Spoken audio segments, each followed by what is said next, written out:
So, hello and welcome everyone. I am Varun Tiwari. I am currently a third year student, and I was a student of the Google Summer of Code this year. So, सबसे पहले ये शुरू करते हैं कि Google Summer of Code है क्या? What exactly is the Google Summer of Code? So, mostly लोग तुम लोग में से मोस्टली लोग जानते होंगे गूगल के बारे में, GSOC के बारे में। तो बट फॉर्मली ऑफिशियली अगर देखा जाए तो गूगल समर ऑफ कोड एक इंटरनेशनल एनुअल प्रोग्राम है जो गूगल हर साल कंडक्ट करवाता है, जिसमें स्टूडेंट्स पार्टिसिपेट करते हैं और वो लोग जनरली किसी ओपन सोर्स प्रोजेक्ट्स पे काम करते हैं और उन ओपन सोर्स प्रोजेक्ट्स पे काम करने के जो वो लोग काम करते हैं उन्हें उस पे उसके लिए स्टाइपेंड मिलता है। सो बेसिकली तुम लोग कंसिडर कर सकते हो एक टाइप की इंटर्नशिप होती है ये। बट मोर इसको एक प्रोग्राम के तौर पे कहा जाता है। तो सबसे अगले पार्ट पे आते हैं कि जीसॉक हम लोग करना क्यों चाहिए, वाई जीसॉक। एक तो ये बात है कि पैसा ही पैसा होगा, बहुत पैसे होंगे।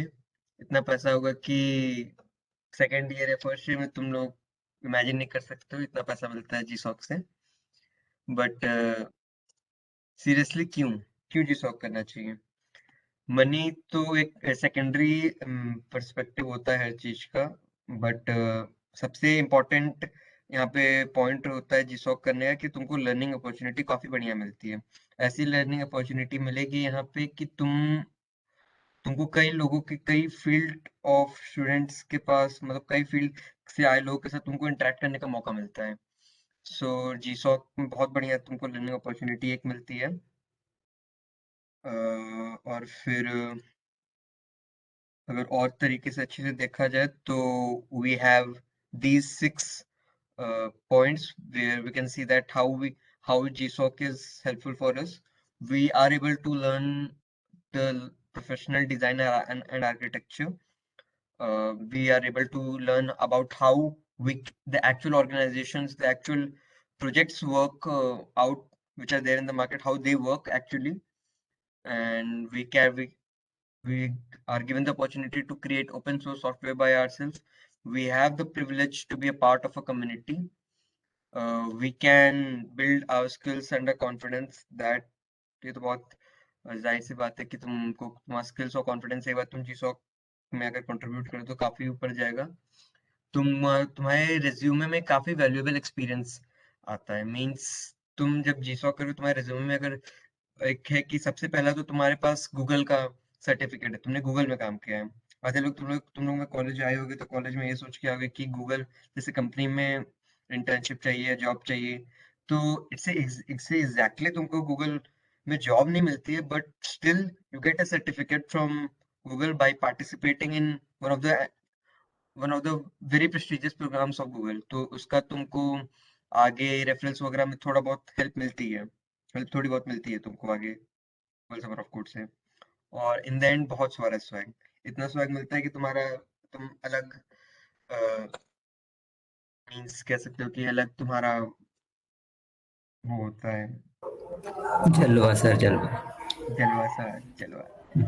और मैं ये ऐड करना चाहूँगा कि जो कम्युनिटी वाला पार्ट है मतलब तुम कम्युनिटी के साथ कैसे वर्क करते हो ये काफ़ी इंपॉर्टेंट लर्निंग होती है। मतलब तुम आगे जाके इंटर्नशिप वगैरह में भी तुम कम्युनिटी में ही काम कर रहे होगे तो ये काफ़ी बढ़िया एक्सपीरियंस होता है जिस वक्त में जो कम्युनिटी से हमें मिलता है। तो मेरे हिसाब से तो ये बेस्ट पार्ट है कि हम कम्युनिटी के संग कैसे मिलकर काम करते हैं एक प्रोजेक्ट पर पर्टिकुलर पर। तो वो काफ़ी इंपॉर्टेंट लर्निंग होती है। ठीक सर। हाँ चल। So how exactly does Google Summer of Code works? So if you go ahead, this is basically a timeline of the Google Summer of Code. फिर तुम इसको explain कर दो। तो मतलब पहले तो गूगल समर ऑफ कोड में ऑर्गेनाइजेशन और स्टूडेंट दोनों पार्टिसिपेट करते हैं। तो पहले ऑर्गेनाइजेशन का सिलेक्शन होता है फिर उसके बाद में स्टूडेंट का। तो अभी जो पीरियड चल रहा है फरवरी 21 से, तो इस टाइम में ऑर्गेनाइजेशन अप्लाई कर रही होंगी और वो अपने प्रोजेक्ट सबमिट कर रहे होंगे गूगल को। और वो मतलब अप्लाई कर रहे हैं और गूगल वो उन्हें सेलेक्ट करेगी उनके प्रोजेक्ट के हिसाब से और पास्ट रिकॉर्ड के हिसाब से। तो वो तब उनकी बात है। तुम्हारा मेन जो आएगा, जो ऑर्गेनाइजेशन रिलीज होंगे और उनके प्रोजेक्ट आइडिया रिलीज होंगे वो March 7 को होंगे। और लाइक टाइम तो पूरा स्पेसिफाइड है। देन March 7 मतलब तो discuss application okay. Then discussion start with like March 7 से जब प्रोजेक्ट आइडिया रिलीज हो जाते हैं ऑर्गेनाइजेशन रिलीज हो जाते हैं तो लाइक तुम स्टूडेंट लोग जो भी होते हैं वो कम्युनिटी ज्वाइन करना स्टार्ट कर देते हैं, मतलब तेरे कम्युनिकेशन चैनल उनको ज्वाइन करना स्टार्ट कर देते हैं। काफ़ी सारे कम्युनिटीज़ मतलब उनके कम्युनिकेशन चैनल होते हैं, लाइक स्लैक भी होता है किसी का, और किसी का या गूगल मेल में ही एक मेलिंग लिस्ट बना देते हैं वो लोग, तो उस पर भी कम्युनिकेशन कर सकते हैं, या फिर डिस्कॉर्ड सर्वर बना देते हैं। तो मतलब प्रोजेक्ट के डिस्कशन के लिए और मतलब डिस्कशन के लिए जो भी प्रोजेक्ट के बारे में उन्हें करना है आगे, उनके लिए लाइक तुम स्टार्ट कर सकते हो मार्च 7 से। देन अप्रैल 4 से मतलब जीसॉक कंट्रीब्यूशन एप्लीकेशन पीरियड बिगिंस। जीसॉक इसमें बेसिकली क्या होता है कि जब तुम अपना कंट्रीब्यूशन 4 अप्रैल से 19 अप्रैल तक के टाइम के बीच में तुम अपने जो तुम एप्लीकेशन बनाओगे, बेसिकली तुम ऑर्गेनाइजेशंस में जब ये बताओ कि मैं इस प्रोजेक्ट पे काम करने वाला हूँ, तुम उन प्रोजेक्ट्स को अप्लाई करते हो, तुम बेसिकली एप्लीकेशन अपने डालते हो।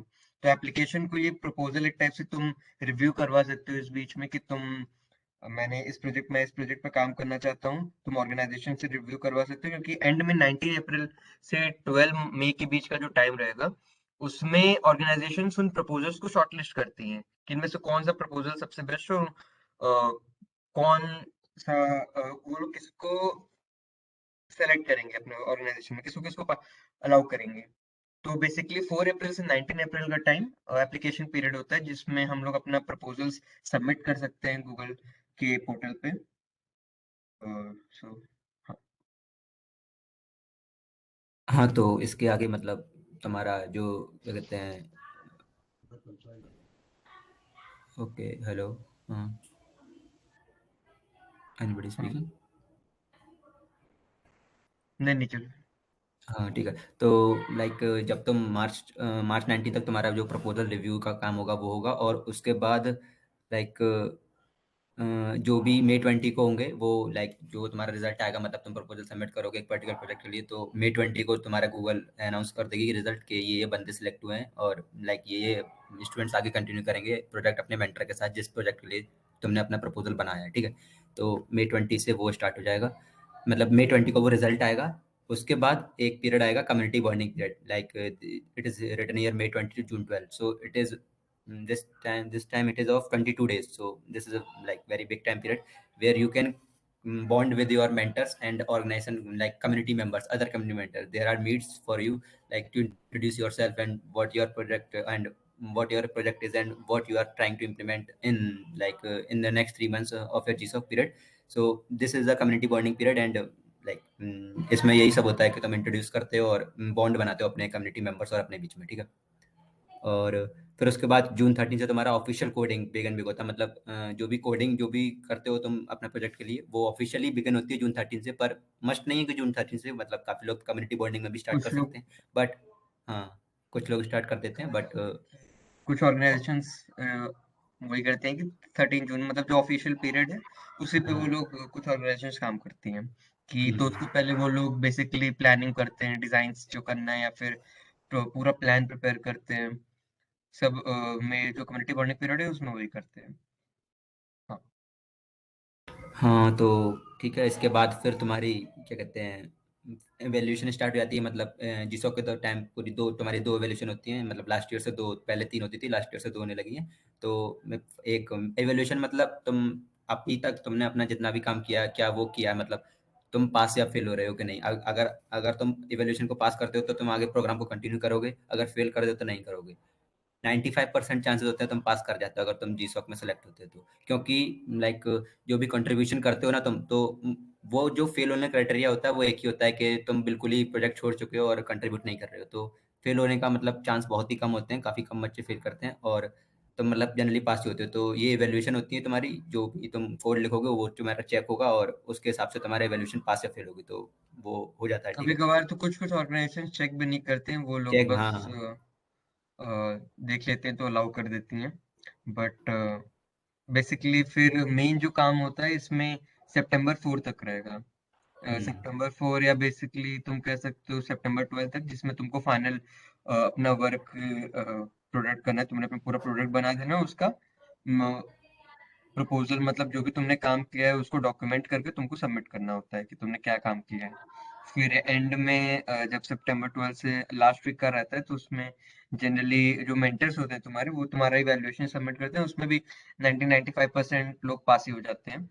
कि तुमने जो जो काम किया था उसको वेरीफाई करता है कि हाँ इसने काम किया। तो जब वेरीफाई हो जाता है तो फिर गूगल तुमको स्टाइपेंड देती है। तो जो इसमें फेज 1 और फेज 2 का इवैल्यूएशन है, फेज 1 इवैल्यूएशन के बाद तुम्हारा पहला स्टाइपेंड आता है और फेज 2 इवैल्यूएशन के बाद तुम्हारा दूसरा स्टाइपेंड आता है, फाइनल स्टाइपेंड।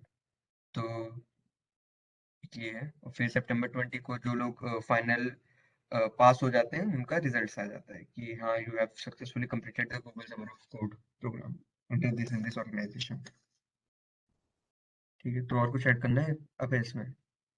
मतलब वो तो दिया नहीं है इसमें, मतलब एक्सटेंड वाला प्रोजेक्ट वो इस बार का है कि तुम अपने प्रोजेक्ट को थ्री हाँ एक्सपेंड कर सकते हो 3 से 6 मंथ्स के लिए। तो उसकी टाइमलाइन अभी शायद रिलीज नहीं की है, तो वो अभी कर देंगे। हाँ, तो इस मतलब बार गूगल समर ऑफ कोड में काफी एक मेजर चेंज आया है कि हर साल जैसे 3 महीने का ही जो कोडिंग पीरियड होता था, लेकिन इस बार गूगल समर ऑफ कोड ने 3 की जगह 6 महीने का कोडिंग पीरियड कर दिया। मीन्स कि तुम्हारे ऊपर ऑप्शन रहेगा, तुम 3 महीने की जगह उस प्रोजेक्ट को 6 महीने में कंप्लीट करना चाहते हो तो तुम्हारे पास ऑप्शन रहेगा। तो ये इस बार गूगल ने काफी एक मेजर चेंज लाया है। और इसमें मतलब स्टाइपेंड का भी नहीं दिया है कि 6 महीने वाले प्रोजेक्ट का ज़्यादा होगा या कम होगा, मोस्टली सेम ही होगा, चाहे 3 मंथ का हो 6 मंथ का हो। तो वो भी सेम ही रहेगा स्टाइपेंड भी, जहाँ तक है अभी रिलीज नहीं किया बस मैंने। ठीक है सर, हो गया। हाँ चलो, तो फिर are you capable enough of cracking the Google summer of code? क्या तुमसे हो पाएगा या तुमको रहने देना चाहिए?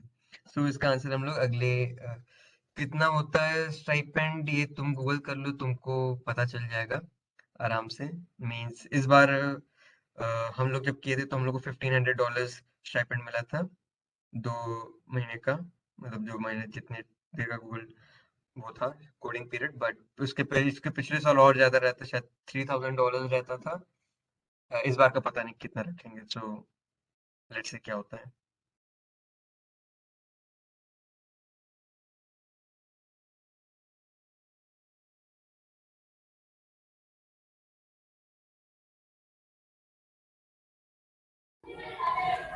हाँ। सो आर यू अच्छा ये। Capable enough? So, well, you are capable enough to participate in Google Summer of Code।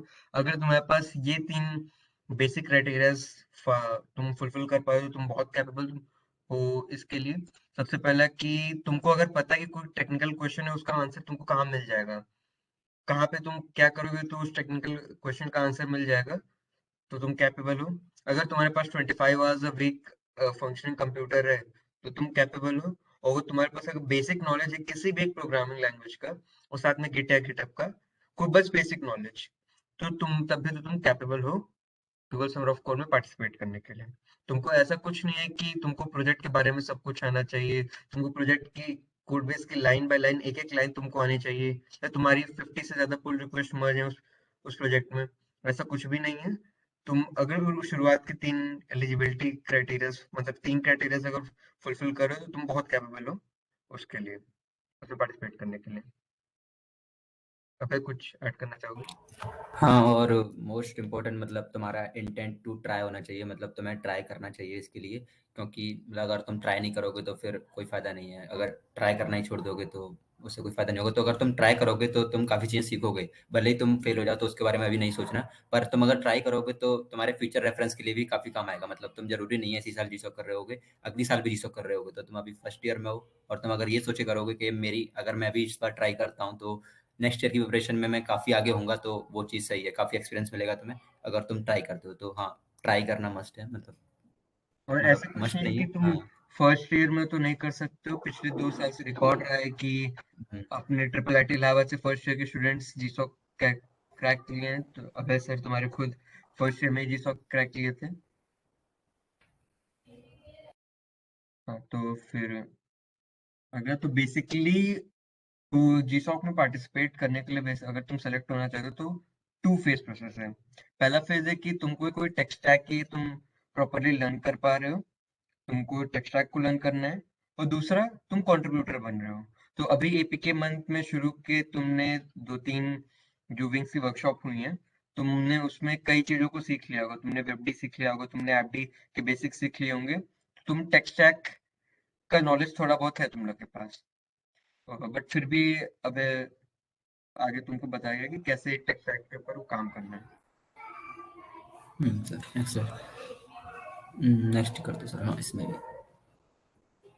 हाँ तो टेक स्टैक मतलब काफ़ी इम्पोर्टेंट हो सकता है मतलब जीसॉक में सेलेक्ट करते वक्त। तो मोस्ट इम्पोर्टेंट जो होता है टेक स्टैक सेलेक्ट करने की वो तुम्हारा इंटरेस्ट होता है। अगर तुम्हें किसी चीज़ में इंटरेस्ट आ रहा है उस पढ़ते पढ़ते तो लाइक तुम्हें उसके साथ कंटिन्यू करना चाहिए, ना कि हर जगह हाथ पैर मारना चाहिए, क्योंकि मतलब तुम अगर हर जगह हाथ पैर मारोगे तो फिर वो ज़्यादा बेटर नहीं रहेगा। तुम्हें जो चीज़ इंटरेस्ट आ रहा है तुम उस चीज़ को करो। ऐसा सोच के मत करो कि मुझे जीसॉक करना है, जीसॉक में ये ज़्यादा यूज़ होता है तो मैं ऐसे पढ़ूंगा। ऐसा मतलब रिवर्स मत चलना, ये काफ़ी बैड प्रैक्टिस है।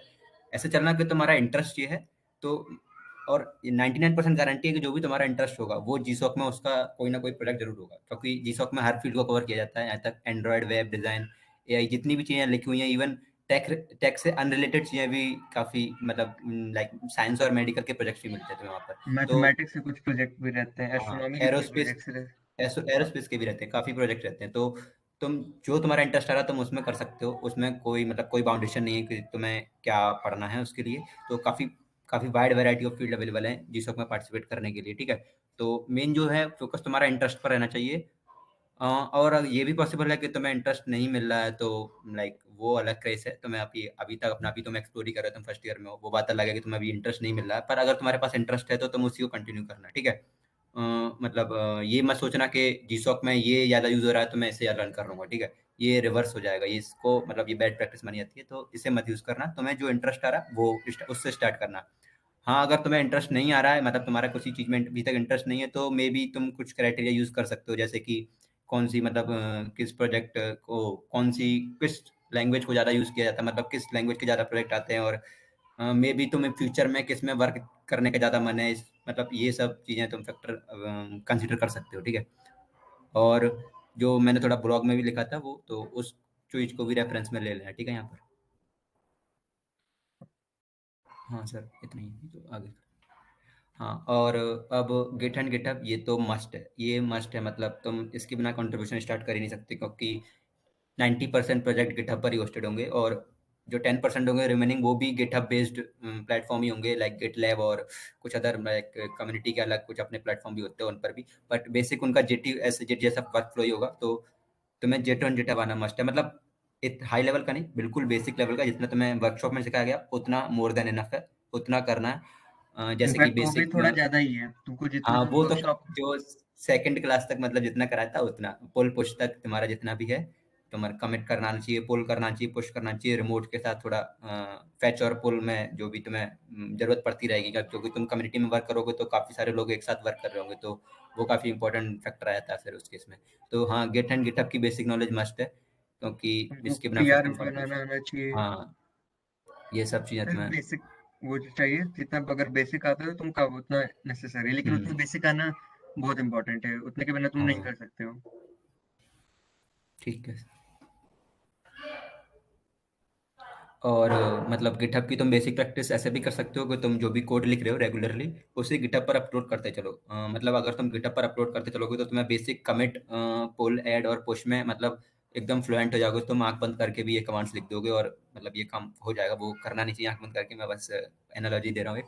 तो वो सब चीज़ें तुम कर लोगे, काफ़ी प्रैक्टिस रहती है। तुम अपने जो भी कोड है तुम लिखते हो, अगर सी सी प्लस जो भी है कर पर, कोड फोर्सेस पर, या फिर तुम असाइनमेंट करते हो अपने, तो उनको भी तुम गिटहब पर अपलोड कर सकते हो एक रेपो बना के। तो वो एक अच्छी प्रैक्टिस रहती है, ठीक है। पर्सनल प्रोजेक्ट हुए, तुम्हारी बुक्स कौन कौन सी रीड करते हो तुम, ये सब तुम गिटहब पर अपलोड कर सकते हो, होस्ट कर सकते हो इन सारी चीज़ों को। तो काफ़ी दूसरे लोगों के लिए भी रिसोर्सेज बनता है वो, और तुम्हारी प्रैक्टिस भी होती है गिट एंड गिटहब की, ठीक है। तो ये तुम कर सकते हो प्रैक्टिस के लिए, रेगुलरली अपडेट करना अपना कोड और अदर स्टफ ऑन गिटहब, ठीक है सर।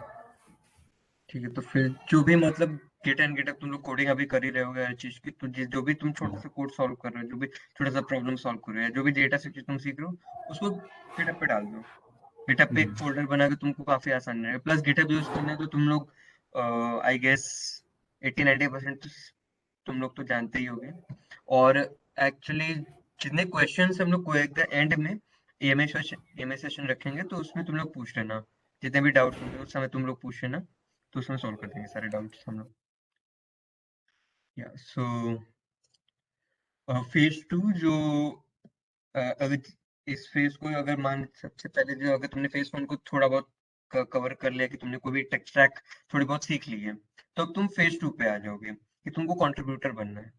तो कंट्रीब्यूटर बनने में सबसे पहली बात होती है कि प्रोजेक्ट हंटिंग।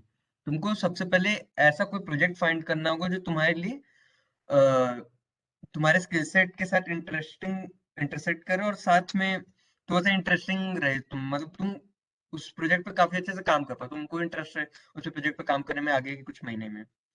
सो तुम प्रोजेक्ट ढूंढोगे कैसे? तो प्रोजेक्ट ढूंढने के लिए सबसे पहले या तो ऐसा कर सकते हो कि अभी तुम लोग के पास जो टाइम है, अभी ऑर्गेनाइजेशंस की लिस्ट तुम देख सकते हो कि पिछले इसके पहले कौन कौन से organisations Google summer of code में पार्टिसिपेट किए। तो हमारे पास गूगल समर ऑफ कोड की वेबसाइट पे जाओगे, वहाँ पे आर्काइव्स में जाओगे, तो अभी तुमको गूगल समर जितने मैं तुमको दिखा भी दे रहा हूँ, 5 ऑर्गेनाइजेशंस।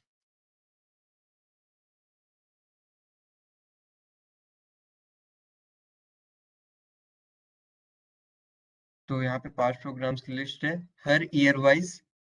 तो हमारे यहाँ पे ऑर्गेनाइजेशंस की लिस्ट तुमको दिखेगी, जैसे 2021 में कौन कौन से ऑर्गेनाइजेशंस पार्टिसिपेट की थी गूगल समर ऑफ कोड में। तो इसमें तुम मान लो किसी एक ऑर्गेनाइजेशन को क्लिक चूज किए, जैसे मैंने डायल में किया था। तो इसके उस पे जाओगे तो तुमको इसके प्रोजेक्ट्स दिखेंगे कि कौन कौन से 2021 के क्या प्रोजेक्ट्स थे और क्या आइडियाज की लिस्ट थी। तो अगर तुमको जैसे ऑर्गेनाइजेशन की, तुम ऐसे लिस्ट बना सकते हो कि कौन कौन से ऑर्गेनाइजेशन हैं, और फिर इस ऑर्गेनाइजेशन का अगर तुमने लिस्ट बना ली है, तो तुम इसकी वेबसाइट या फिर कोई भी मेलिंग लिस्ट वगैरह खोल सकते हो। या फिर जैसे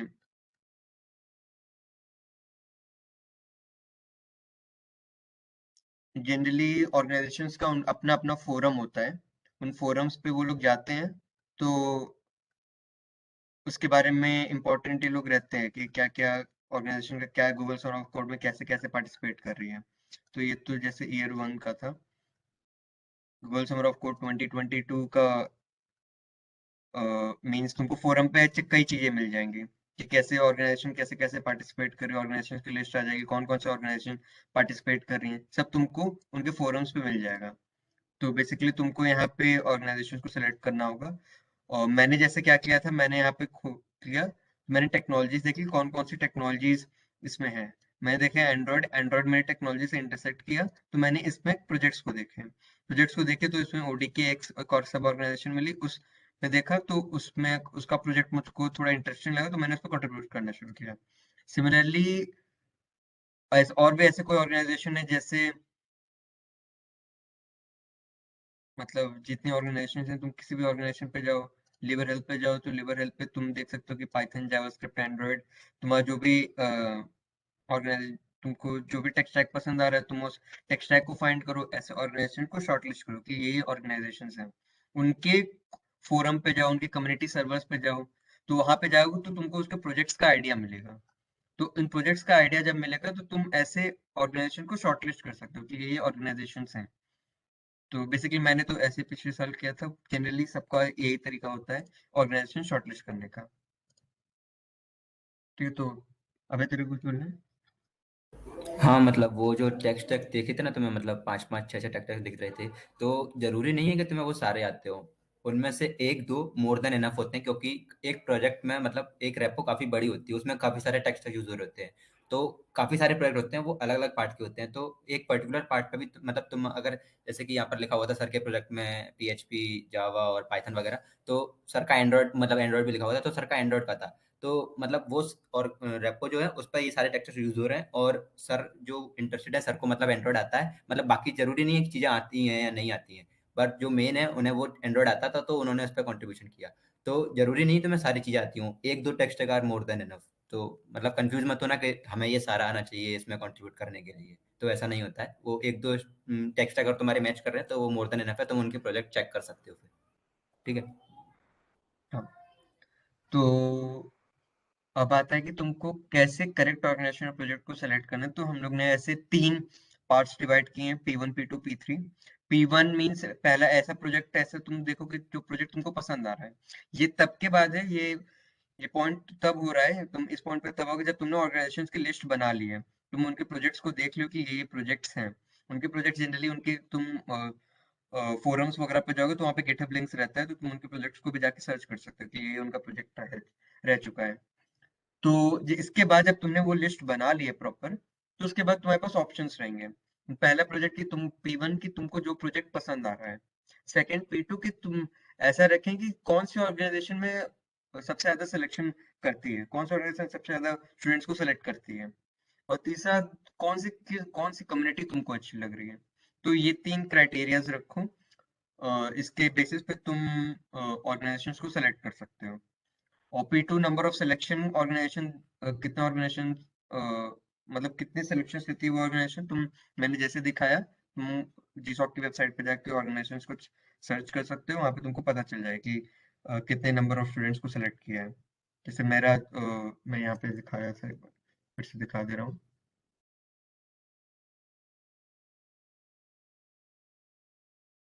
लिबर हेल्थ पे जाओगे जैसे, तो सक्सेसफुल प्रोजेक्ट्स में यहाँ पे नीचे जा रहे हो, तो यहाँ पे 1 2 3 4 5 5 स्टूडेंट्स को सेलेक्ट की थी लिबर हेल्थ पिछले साल।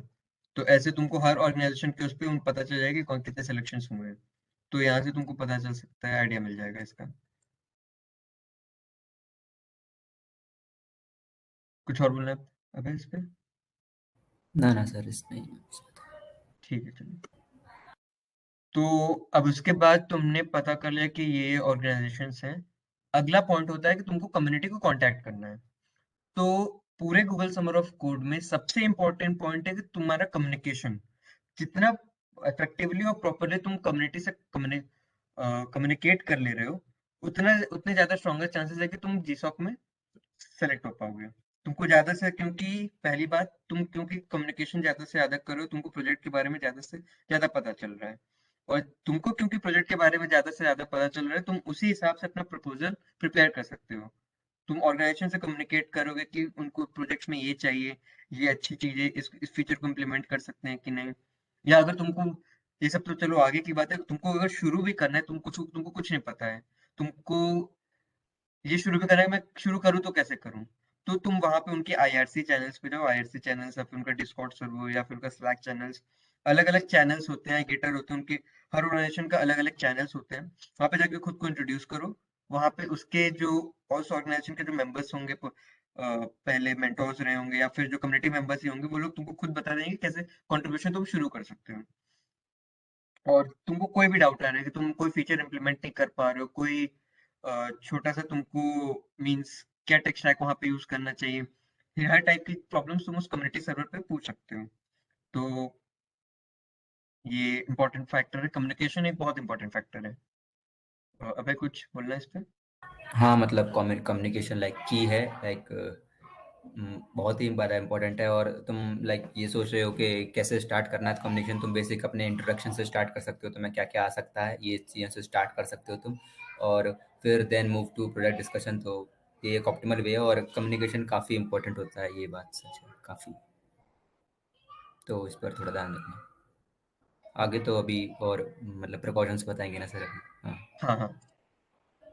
तो जैसे बट ऐसा भी मत करना कि अगर तुम फर्स्ट एशिया का एक पुराना किया था कि कोई पूछ रहा है कि is there anything I can contribute to which C, I only know C, ऐसा बिल्कुल मत करना। वहां पे वो लोग खुद तुमको रिप्लाई भी नहीं करेंगे, इसका सीन करके छोड़ देंगे, या समझ लो। क्योंकि वो एक्सपेक्ट कर रहे हैं कि अगर तुम किसी ऑर्गेनाइज, जो मेंटर्स होते हैं वो भी हम ही लोग की तरह रहते हैं, स्टूडेंट्स ही रहते हैं या फिर कोई वर्किंग प्रोफेशनल्स ही होते हैं, तो उन लोग के पास उतना टाइम नहीं रहता है कि इस पे वो क्या रिप्लाई करेंगे।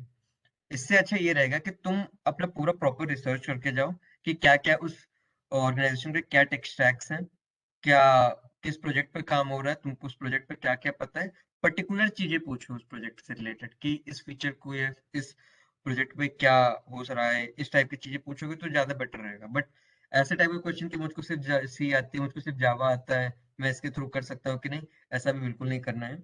ऐसे क्योंकि कोई कोई इस पे कुछ रिस्पॉन्स नहीं देगा, तुमको कुछ आगे फायदा भी नहीं होगा।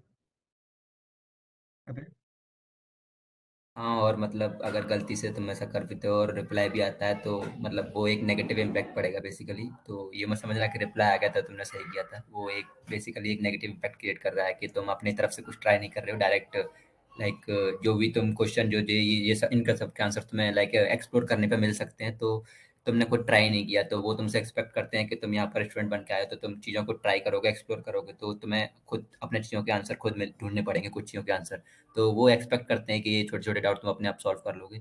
तो अगर वो सॉल्व कर भी देखते हैं तो फिर उससे नेगेटिव इम्पैक्ट पड़ता है, तो मत ही करना ऐसा, जितना हो सके। सर लास्ट स्लाइड एक बार और दिखा देंगे, इससे लास्ट वाले, इससे भी एक, हाँ हाँ, आईआरसी चैनल। सर ये आईआरसी चैनल्स क्या होते हैं? आईआरसी चैनल बेसिकली उन लोगों के कम्युनिकेशन चैनल्स होते हैं, जस्ट लाइक डिस्कॉर्ड सर्वर, जहाँ पे उनकी पूरी कम्युनिटी कांटेक्ट करती है। Okay sir. हाँ, और फिर वैसे तुमको और भी डाउट्स हो तो एंड में पूछना, तो एंड में प्रॉपरली बता देंगे हम लोग। Okay sir, okay.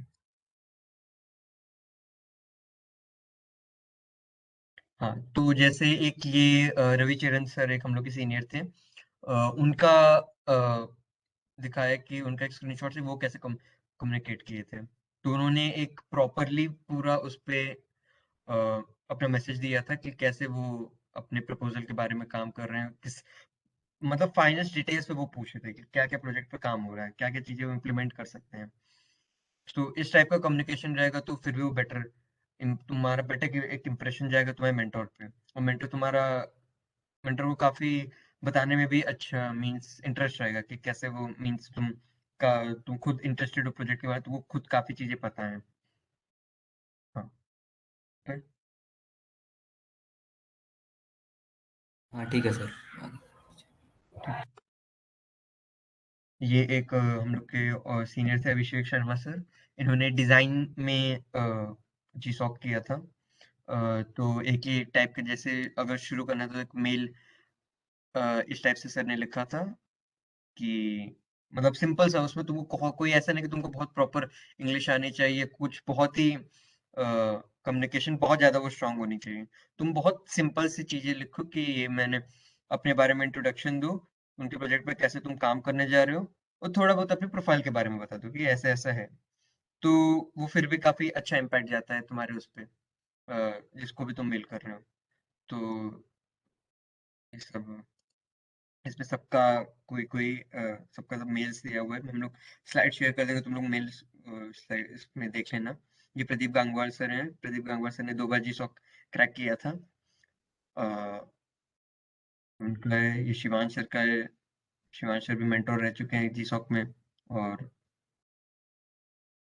स्टूडेंट भी रह चुके हैं। एंड ये मेरा था, मैंने पिछले बार कैसे वो किया था, तो ये पिछले बार मैंने मेरा कंटेंट है। तो इस पे कुछ ऐड करना है तेरे को?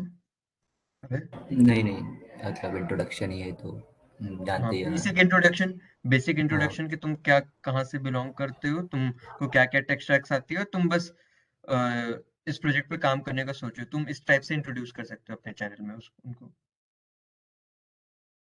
सो पॉइंट्स ऑफ एंट्री, इस तुम जीसॉक में कैसे एंट्री कर सकते हो, क्या बेसिक पॉइंट्स होते हैं। मीन्स अगर तुमको समझ में नहीं आया तुम शुरू कैसे करना चाहते हो, तुमको जीसॉक में कंट्रीब्यूट करना है, गूगल सर्वर ऑफ कोड में पार्टिसिपेट करना है, बट तुमको समझ में आया तुम शुरू कैसे करो, कहाँ, तो उसके लिए points of entry, 7 points of entry है यहाँ पे। या तो तुम ऐसा कर सकते हो कि तुम प्रोजेक्ट खोजो कि जो न्यू कंट्रीब्यूटर्स के लिए ओपन हो, तुम ऑर्गेनाइजेशन के लिस्ट पे जाओ, वहाँ पे प्रोजेक्ट्स को खोजो, गिटहब पे जाओगे, उनके गिटहब पे जाके तुमको दिखेगा कि ये प्रोजेक्ट्स हैं, इन इन प्रोजेक्ट्स पे काम चल रहा है, तो वहाँ पे जाके तुम देख सकते हो कि कोई इश्यूज खुले हैं कि नहीं, प्रोजेक्ट से नए उस पे काम चल रहा है कि नहीं, तुम कंट्रीब्यूट कर सकते हो कि नहीं, वो तुमको यहाँ से पता चल सकता है।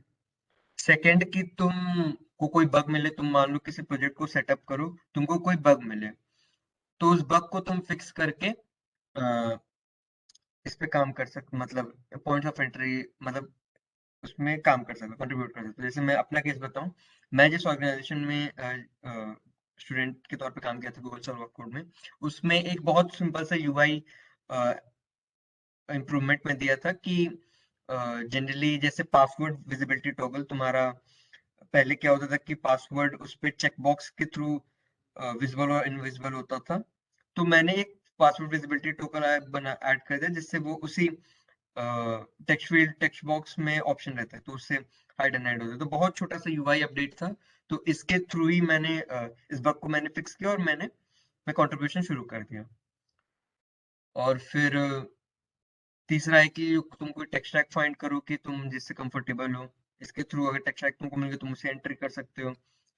तुम इश्यूज को खोजो जो ओपन है, जैसे तुमने ओपन कोड नहीं देखा होगा। तुम जनरली जब गिटहब पे जाओगे तो तुम जो ऑर्गेनाइजेशन प्रोजेक्ट्स काम चल रहे होंगे उन पे इश्यूज पे देखोगे, तो वो इश्यूज पे आएगा इश्यूज ओपन है और उस पे काम करने वो लोग काम करना चाहते हैं। तो अगर तुमको लगता है कि तुम इशू को काम कर सकते हो, तुमको थोड़ा बहुत नॉलेज है उस बेसिक टेक स्टैक का, तो तुम उस इशू को क्लेम करके उस पर काम कर सकते हो। और फिर इसके बाद है कि तुम कोई ऑर्गेनाइजेशन को ढूंढो जो फ्रेंडली और इस बार पार्टिसिपेट करने वाली है। इसको तुम पॉइंट कर सकते हो, तुम उस पर कंट्रीब्यूट करना शुरू कर सकते हो। या फिर तुम उस ऑर्गेनाइजेशन को के लिए कोई नया आइडिया ही इम्प्लीमेंट कर सकते हो। तुमको कोई नया आइडिया मिल गया किस ऑर्गेनाइजेशन, जैसे ये ऐप है इसमें ये फीचर अगर हम लोग इम्प्लीमेंट करें तो कैसा रहेगा, तुम इसके थ्रू जैसे इशू खोल सकते हो कि ये फीचर रख रहे हैं, इसको इम्प्लीमेंट करना चाह रहे हैं, इसको तुम ऐसे कर सकते हो। और या तो ऐसा कर सकते हो तुमको कुछ नहीं मिल रहा है, तुमको एक बग बनाओ उसको फिक्स कर दो। लेकिन चलो ये मजाक था, इसको मत करना ऐसा। लेकिन बेसिकली ये 6 पॉइंट्स हैं, इसके थ्रू एंट्री कर सकते हो तुम। ओके। हाँ, तो मतलब जो भी इश्यू है तुम डायरेक्टली मे बी पॉसिबल नहीं है कि तुम डायरेक्ट इश्यू पे जंप कर पाओ, तो तुम डॉक्यूमेंटेशन से भी स्टार्ट करते हो। मतलब तुम किसी प्रोजेक्ट पे अगर तुम्हें पसंद आता हो फिर तुम इस पर कंट्रीब्यूशन स्टार्ट करना चाहते हो, तो तुम सबसे पहले तो उसे अपने लोकल सिस्टम में सेटअप करोगे, तो वो काफ़ी मुश्किल पार्ट होता है, तो वो तो हो जाएगा। ठीक है, तो मतलब अगर तुम मतलब जो भी पहले तो तुम प्रोजेक्ट को थोड़ा समझने की कोशिश करोगे, मतलब कोड का वर्क फ्लो क्या है, कोड किधर से किधर जा रहा है, तो थोड़ा मतलब जितना तुम्हारा प्रोजेक्ट का हिस्सा है कम से कम उतना तो तुम थोड़ा देखोगे उसको। ठीक है, तो उसमें काफ़ी सारी डॉक्यूमेंटेशन होगी जो उन्होंने दे रखी होगी तुम्हारी हेल्प के लिए, और तुम मे बी तो उसमें इम्प्रूव कर सकते हो। तो डॉक्यूमेंटेशन से तुम अगर स्टार्ट कर रहोगे तो वो काफ़ी बेटर रहता है, मतलब काफ़ी हेल्पफुल होता है तुम्हारी अंडरस्टैंडिंग में भी, और कम्युनिटी भी काफ़ी प्रेफर करती है डॉक्यूमेंटेशन की कंट्रीब्यूशन को। हाँ, मतलब इतना हाई नहीं होता है जितना बग सॉल्विंग होता है, बट वो एक परफेक्ट हेड स्टार्ट है। मतलब अगर तुम किसी भी ऑर्गेनाइजेशन में कंट्रीब्यूट करना स्टार्ट कर सकते हो तो तुम डॉक्यूमेंट्स से स्टार्ट कर सकते हो। और फिर उसके बाद तुम्हें काफ़ी सारे इशूज़ मिल जाएंगे, बिगिनर फ्रेंडली इशूज़, मतलब लेबल लगे होते हैं, जैसे कि तुम अभी गीक हेवन एपी के मंथ में मतलब पार्टिसिपेट करो तो इश्यूज़ के ऊपर टास्क के पॉइंट लेबल्स लगे हुए 20 पॉइंट 10 पॉइंट्स। तो ऐसे ही जब तुम ऑर्गेनाइजेशन पे जाओगे तो वहाँ पर उन्होंने लेबल कर रखा होगा good first issues, beginner issues, very easy issues. तो ये सब इश्यूज़ हैं जो तुम्हारे लिए होंगे। तो जीसॉक मतलब जीसॉक में जो भी ऑर्गेनाइजेशन जाती हैं तो वो हमेशा बना के रखती हैं अपने स्टूडेंट्स के लिए, बिगिनर के लिए, कि यहाँ से अब वो स्टार्ट कर सकते हैं कंट्रीब्यूशन। तो तुम उन इश्यूज़ को पहले पकड़ना, ना कि पहले हार्ड पर जाना, नहीं तो काफ़ी मुश्किल आ सकती है। तो पहले इजी टू फर्स्ट इशूज से लाइक पहले डॉक्यूमेंटेशन से स्टार्ट कर सकते हो, फिर इजी इशूज या लाइक गुड फर्स्ट इशूज भी लेवल होते हैं काफ़ी सारे। तो फिर उसके बाद तुम आगे चल के मॉडरेट और मीडियम और फिर हाई लेवल पर जा सकते हो। ठीक है, तो बेसिकली मैं तो कहूँगा कि तुम डॉक्यूमेंटेशन से स्टार्ट करना, ठीक है, और फिर गुड फर्स्ट इशूज में वो करना। ठीक सर। हाँ, तो बिगिनर्स के लिए ये जैसा अभी अभय ने बताया, तुम कुछ इश्यूज बिगिनर्स के लिए सूटेड होते हैं। तुम good first issue, beginner, easy, difficulty ऐसा करके इश्यूज जो जो है तुम इसको क्लेम कर सकते हो। उस क्लेम करने के बाद इशू पे काम करना शुरू कर सकते हो। हाँ, तो फिर building the project and getting that first patch merged, it is probably the most difficult thing in the whole process. एक बार तुम इस चीज को पार कर लिए तो तुम्हारा काफी आसानी हो जाती है पूरे प्रोजेक्ट में आगे करने मीन्स आगे काम करने के लिए, क्योंकि कुछ ऑर्गेनाइजेशन उनका कोड बेस काफी बड़ा होता है। तो तुमको पहले उस प्रोजेक्ट को अपने लोकल सेटअप उसको सेटअप करना होता है, और सेटअप करने के बाद तुमको पहला पैच वो मर्ज करना होता है। सबसे इम्पोर्टेंट इसमें होता है सेटअप ही करना। अगर तुम एक बार सेटअप कर लियो तो तुम्हारा 50-60% चांस तुम आगे बढ़ गए हो बाकी लोगों से, क्योंकि आधे से ज्यादा लोग उसको सेटअप ही नहीं कर पाते हैं। तो उस प्रोजेक्ट को एक बार तुमने प्रोजेक्ट को पूरा सेटअप कर लिया है तो उसके बाद तुम उस पर कॉन्ट्रीब्यूशन करना शुरू करते हो, तुम पुल रिक्वेस्ट डालते हो। और पुल रिक्वेस्ट जो मर्ज हो जाती है, उस पुल रिक्वेस्ट को मर्ज कराना, अगर इसको कर रहे हो तो मान लो 70-80% बच्चों से आगे हो गए हो, क्योंकि तुमने उस ऑर्गेनाइजेशन में कंट्रीब्यूट कर दिया है। क्योंकि जी गूगल समर ऑफ कोड इतना प्रेस्टिजियस इसलिए क्योंकि मोस्टली लोग इसी चीज में थक जाते हैं, मीन्स हार मान जाते हैं। वो लोग आगे कर नहीं पाते क्योंकि उन लोगों का प्रोजेक्ट ही नहीं बिल्ड हो पा रहा है। और मतलब एक बार प्रोजेक्ट एक बार बिल्ड हो गया तो आगे वो लोग कंट्रीब्यूट ही नहीं कर पा रहे हैं। तो ये सबसे इम्पोर्टेंट पार्ट होता है। इस पे आगे बात करते हैं। अबे तू ऐड करना है कुछ?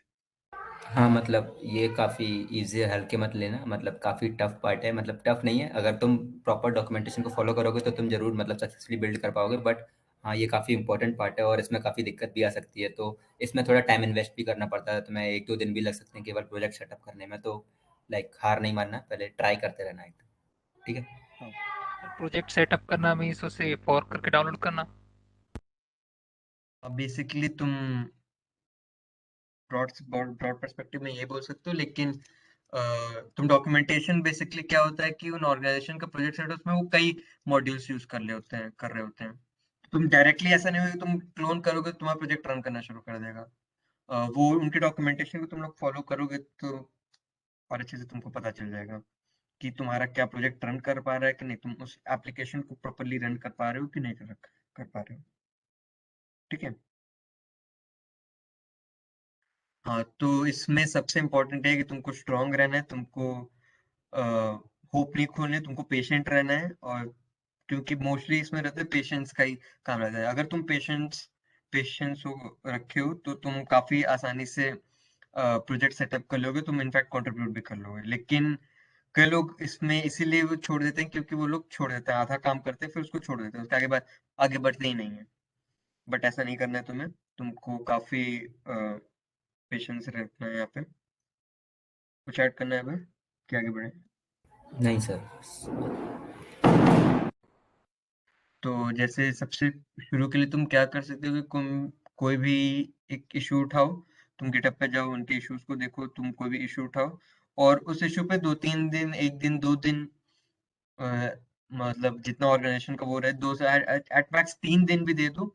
लेकिन उन 3 दिन में तुम उस इशू को सॉल्व करने की कोशिश करो कि तुमसे वो इशू सॉल्व हो पा रहा है कि नहीं, वो छोटा सा इम्प्लीमेंट हो पा रहा है कि नहीं।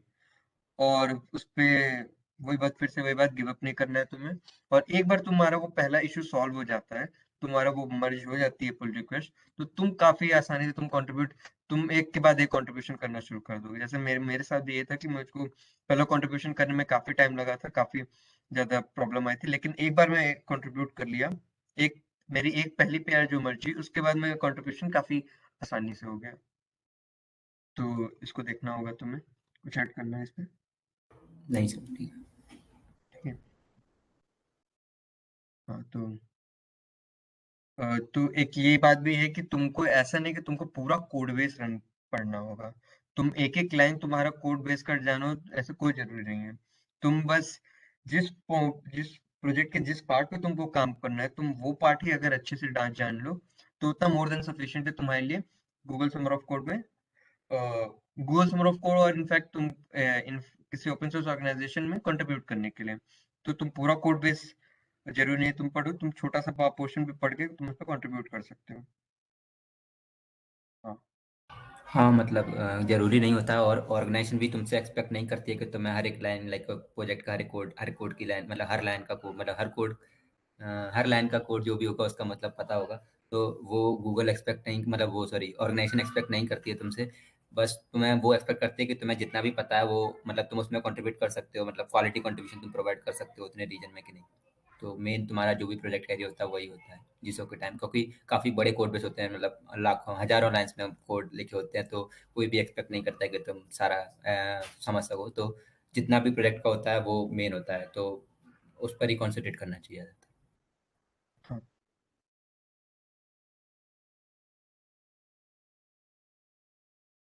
हाँ। अबे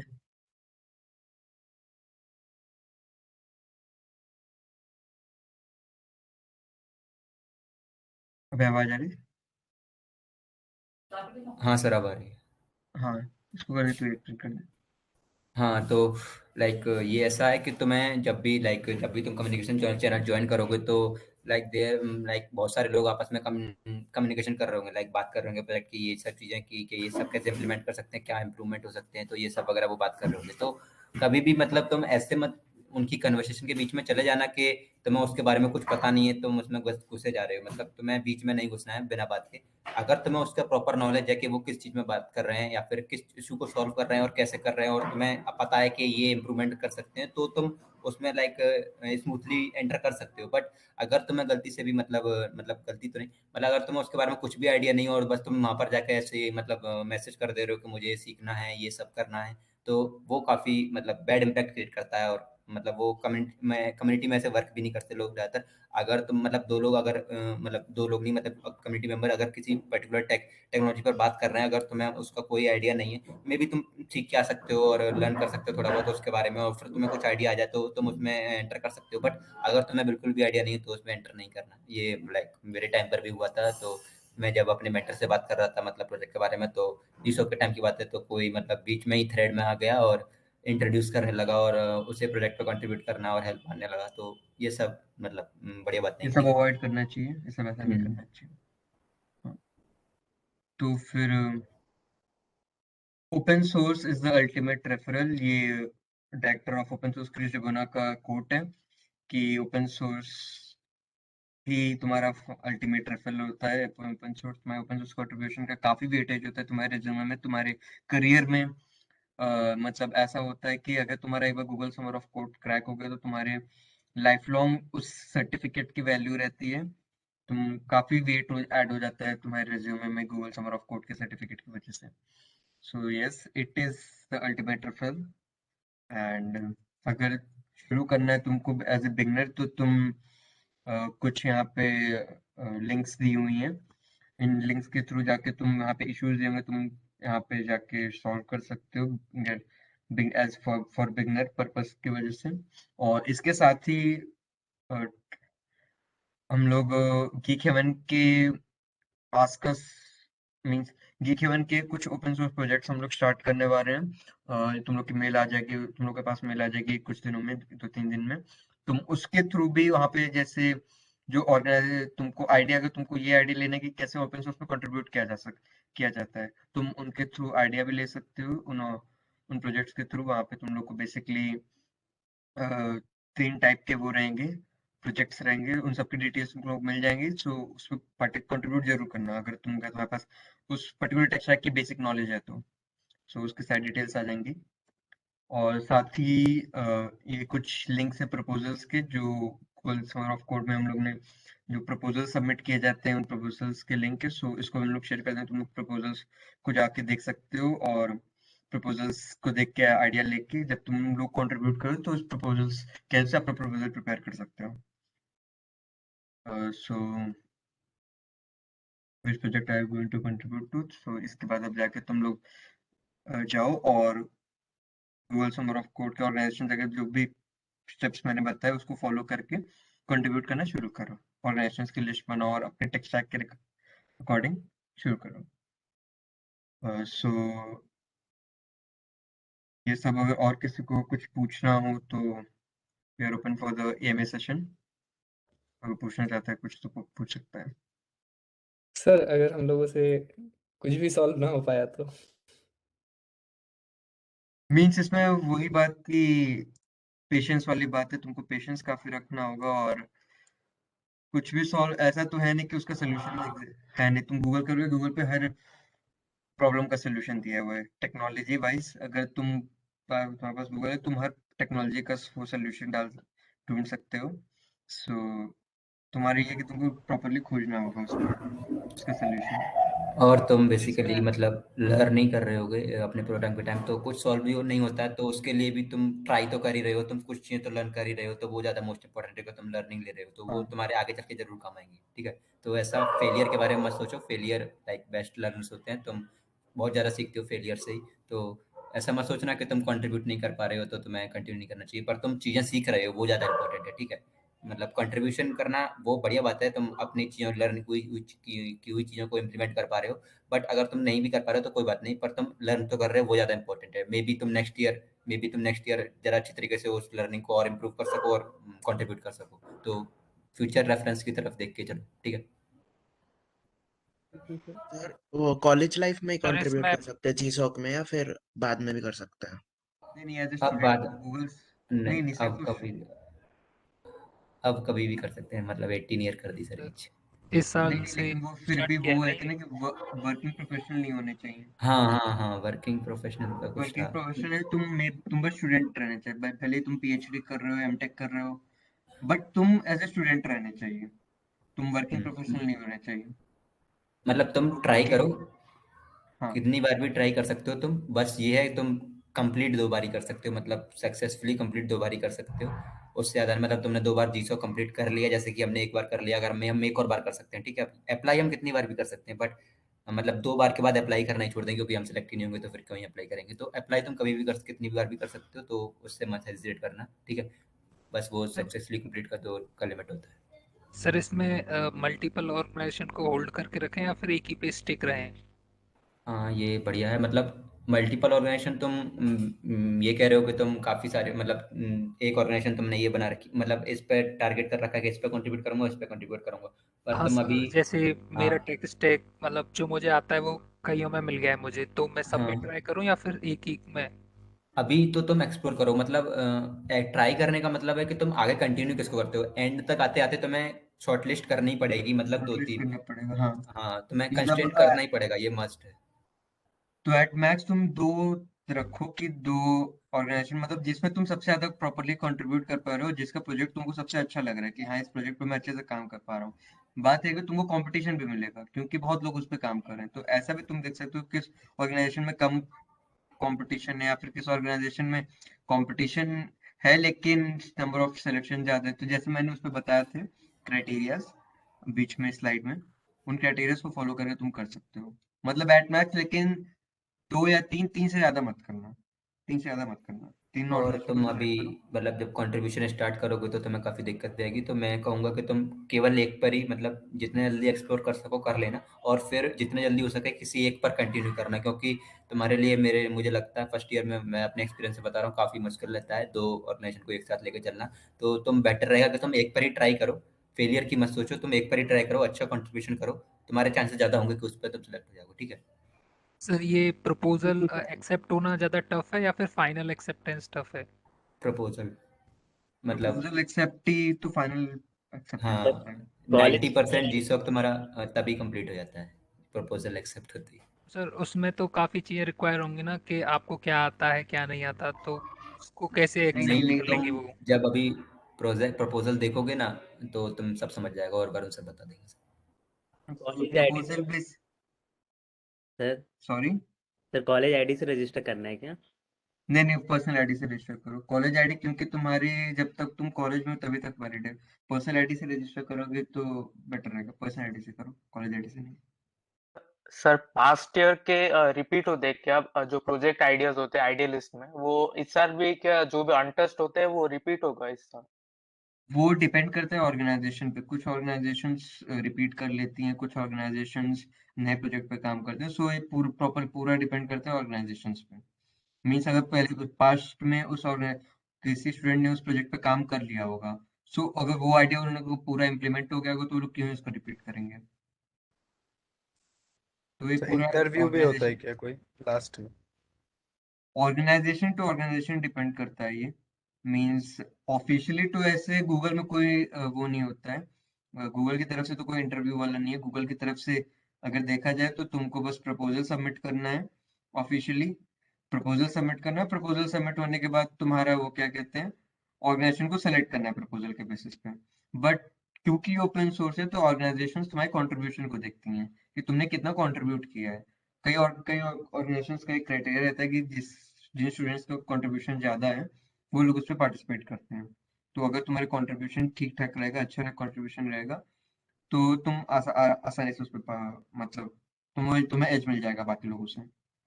सर हमें मतलब पहले जो से ही कंट्रीब्यूट मतलब करना है किसी पे जाके या फिर बाद में वेट करना है कि अगर हम सिलेक्ट होते हैं तो उसमें कंट्रीब्यूट करें? अ, नहीं नहीं, मतलब पहले से ही करना होगा, पहले से करते रहोगे तभी ना वो लोग आगे सेलेक्ट करेंगे।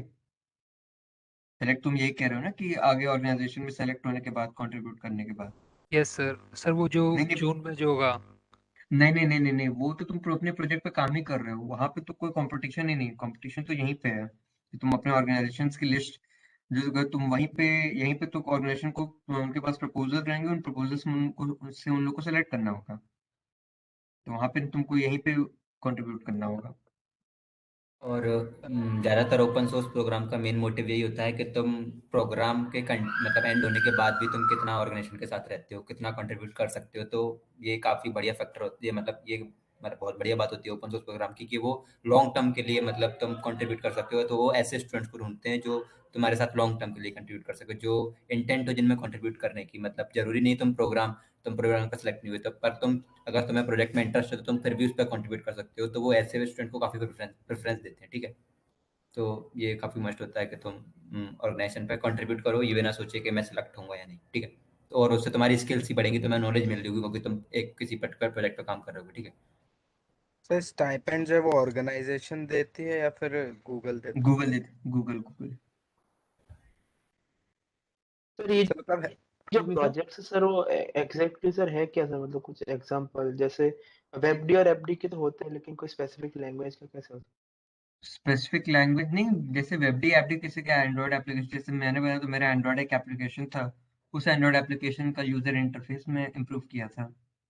और फिर मतलब है? ये बेसिक सब मेनली इनके ही रहते हैं वेबडी और एफडी के उसी वो के बारे डिपेंड में। करते हैं, जैसे इसने बताया ना अभी ने कि हर फील्ड के तुमको उसमें एप्लीकेशंस मिल जाएंगे, क्योंकि वेबडी और एप्डी थोड़े ज्यादा इजीली एक्सेसिबल है तो इनके प्रोजेक्ट्स तुमको दिखते हैं ज्यादा। बट यहाँ पे तुमको सॉफ्टवेयर प्रॉपर सॉफ्टवेयर भी मिल सकते हैं डायरेक्ट सर जावा ये सॉफ्टवेयर प्रोजेक्ट का मतलब क्लियर नहीं हुआ, मतलब कोई वेब भी कर रहा है तो उसको कोई प्रोजेक्ट में कोई वेबसाइट बनाना है, ऐसा कुछ? उनकी जनरली हो सकती है वेबसाइट हो, उस पर कुछ इम्प्रूवमेंट करनी हो, या फिर खुद एक पूरी वेबसाइट पे ही काम कर रहे हो वो लोग, ऐसे ही रहते हैं जनरली।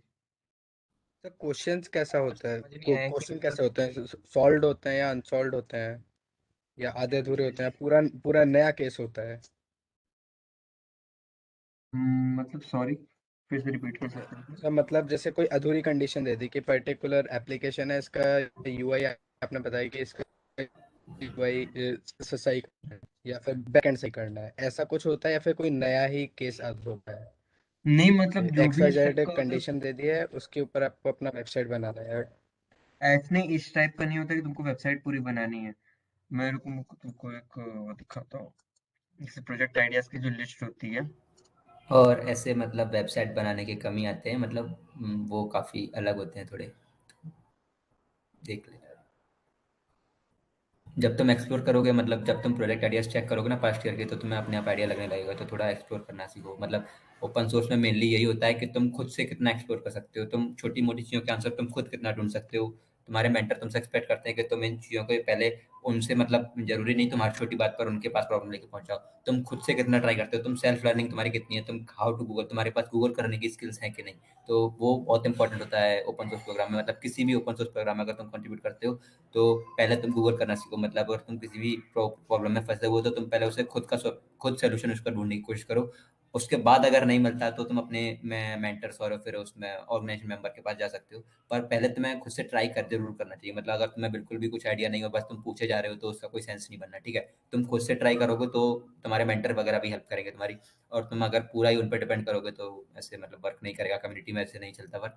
तुम्हें खुद से सेल्फ लर्निंग, मतलब तुम खुद अपनी प्रॉब्लम को कैसे सॉल्व कर सकते हो, ये बहुत इंपॉर्टेंट होता है। मतलब ये ओपन सोर्स प्रोग्राम्स में बहुत बढ़िया तरीके से सिखा देंगे। तुम जब पार्टिसिपेट करोगे तुम अपने आप सीखने लग जाओगे, मैं अपनी प्रॉब्लम्स के आंसर खुद कैसे ढूंढ सकता हूँ। तो ये काफ़ी इंपॉर्टेंट होता है, ठीक है। यस। सर जैसे ये जो प्रपोजल की डेडलाइन है वो अप्रैल में है, तो हाँ, तो ये तो हमारे पास बहुत ही कम टाइम है ना कंट्रीब्यूट करने के लिए, और साथ साथ हमें सीखना भी है। मतलब ऐसा कुछ जरूरी नहीं है, जैसे मैं अपना बताऊं तो मैंने क्या किया था कि जब ऑर्गेनाइजेशंस की लिस्ट आ गई थी, मींस गूगल ने जब ऑर्गेनाइजेशन की लिस्ट फाइनल रिलीज कर दी, उसके बाद मैंने कंट्रीब्यूशन करना शुरू किया। उसके बाद कंट्रीब्यूशन के मैंने कई ऑर्गेनाइजेशंस की लिस्ट बनाई, उन ऑर्गेनाइजेशन में से एक ऑर्गेनाइजेशन को सेलेक्ट किया, कुछ ऑर्गेनाइजेशन को शॉर्टलिस्ट किया, फिर इस ऑर्गेनाइजेशन में मैंने तुरंत कंट्रीब्यूट करना शुरू किया। और उसी 10 दिन के उसमें ही मैंने जितना कंट्रीब्यूशन किया और फिर आगे मैंने प्रपोजल बना दिया। सो ऐसा नहीं कि तुम्हारे पास काफी कम टाइम है, अगर तुम प्रॉपरली डेडिकेटेड रहो तो तुम काफी आसानी से कर सकते हो। तुमको बस लेकिन टेक स्टैक का बेसिक नॉलेज होना चाहिए कि उस टेक स्टैक में कैसे काम होता है, जिस प्रोजेक्ट पे सिर्फ काम हो रहा बेसिक ही नॉलेज है बस। है। हाँ तो उतना भी काफी है। तुमको अगर ये हाँ पता है कि तुम अ, जैसे एक फॉर्म बना लो, फॉर्म बना के उसमें डेटा कैसे मैनिपुलेट कर रहे हो, ये भी इतना भी कर लो तो उतना भी काफी तुम आसानी से, मतलब काफी आसानी से तुम कर लोगे। जरूरी नहीं है कि तुमको बहुत ज्यादा चीजें आती हैं। मेरे कुछ कुछ और ऑर्गेनाइजेशन होती हैं जो ज्यादा वो लेती हैं। एक्सक्यूज इस मी बार सर। तो सर डेडलाइन जैसे भी कि एफडी होता है उसमें जैसे कॉटलिन लैंग्वेज जो यूज होती है, अगर किसी को उसकी बेसिक नॉलेज और वो साथ के साथ सीख रहा हो तो उसका कुछ होता है कि चांस कि वो अप्लाई कर सके और प्रपोजल उसका एक्सेप्ट हो सके। एप्लीकेशन देखो, एलिजिबिलिटी क्राइटेरिया तो जो गूगल पे लिखा रहता है उस पे तुम, उसके हिसाब से तुम सब लोग एलिजिबल हो। अगर तुम 18+ हो तो, अगर 18+ हो तो तुम सभी लोग एलिजिबल हो। बट उसमें फिर वो होता है कि तुमको बाकियों से थोड़ा स्टैंड आउट करना होगा। बाकियों से कैसे स्टैंड आउट कर सकते हो? सबसे पहले होता है तुमको कंट्रीब्यूशन करना, तुम्हारे कितने कैसे कंट्रीब्यूशन है, और दूसरा प्रपोजल। अगर इन दो दो चीजों को तुम वो स्टैंड आउट कर लियो बाकी सबों से, तो तुम्हारे काफी चांसेस हो जाते हैं। जैसे एक किसी ने अभी एक पूछा था कि क्या प्रोजेक्ट स्टेटमेंट क्या होता है, तो मैं तुमको ये कह रहा हूँ प्रोजेक्ट आइडियाज। जैसे जो जिस प्रोजेक्ट पे मैंने काम किया था उसका क्या प्रोजेक्ट आइडिया आया था, तो ऐसा इसका इंट्रोडक्शन था बेसिकली। मैंने इसको देखो, इसके बारे में पूरा लिखा था कि कैसे क्या क्या होता है, इसको क्या इम्प्रूवमेंट चाहिए था इसमें, तो मैंने इसको पढ़ा। और इसको इसी टाइप का मोर और लेस प्रोजेक्ट आइडियाज रहते हैं। और उस प्रोजेक्ट आइडिया पे तुम अपना प्रपोजल बनाते हो कि इस प्रोजेक्ट आइडिया को तुम सॉल्व करने के लिए, इस प्रॉब्लम को सॉल्व करने के लिए तुम कैसे अपना प्रोजेक्ट को काम करो, तुम कैसे प्रोजेक्ट पे काम करोगे, वो तुम्हारा प्रपोजल में होता है। मैं एक प्रपोजल की लिंक भी सर लिख देता लाइक हूँ। जैसे कि उसमें डेडलाइन सेट करनी होती है क्या, मैं कि इतने टाइम में हम इस काम को करेंगे, इसमें इतना हाँ हाँ इम्प्रूवमेंट करेंगे? हाँ हाँ, मैं तुमको प्रपोजल दिखा रहा हूँ अपना।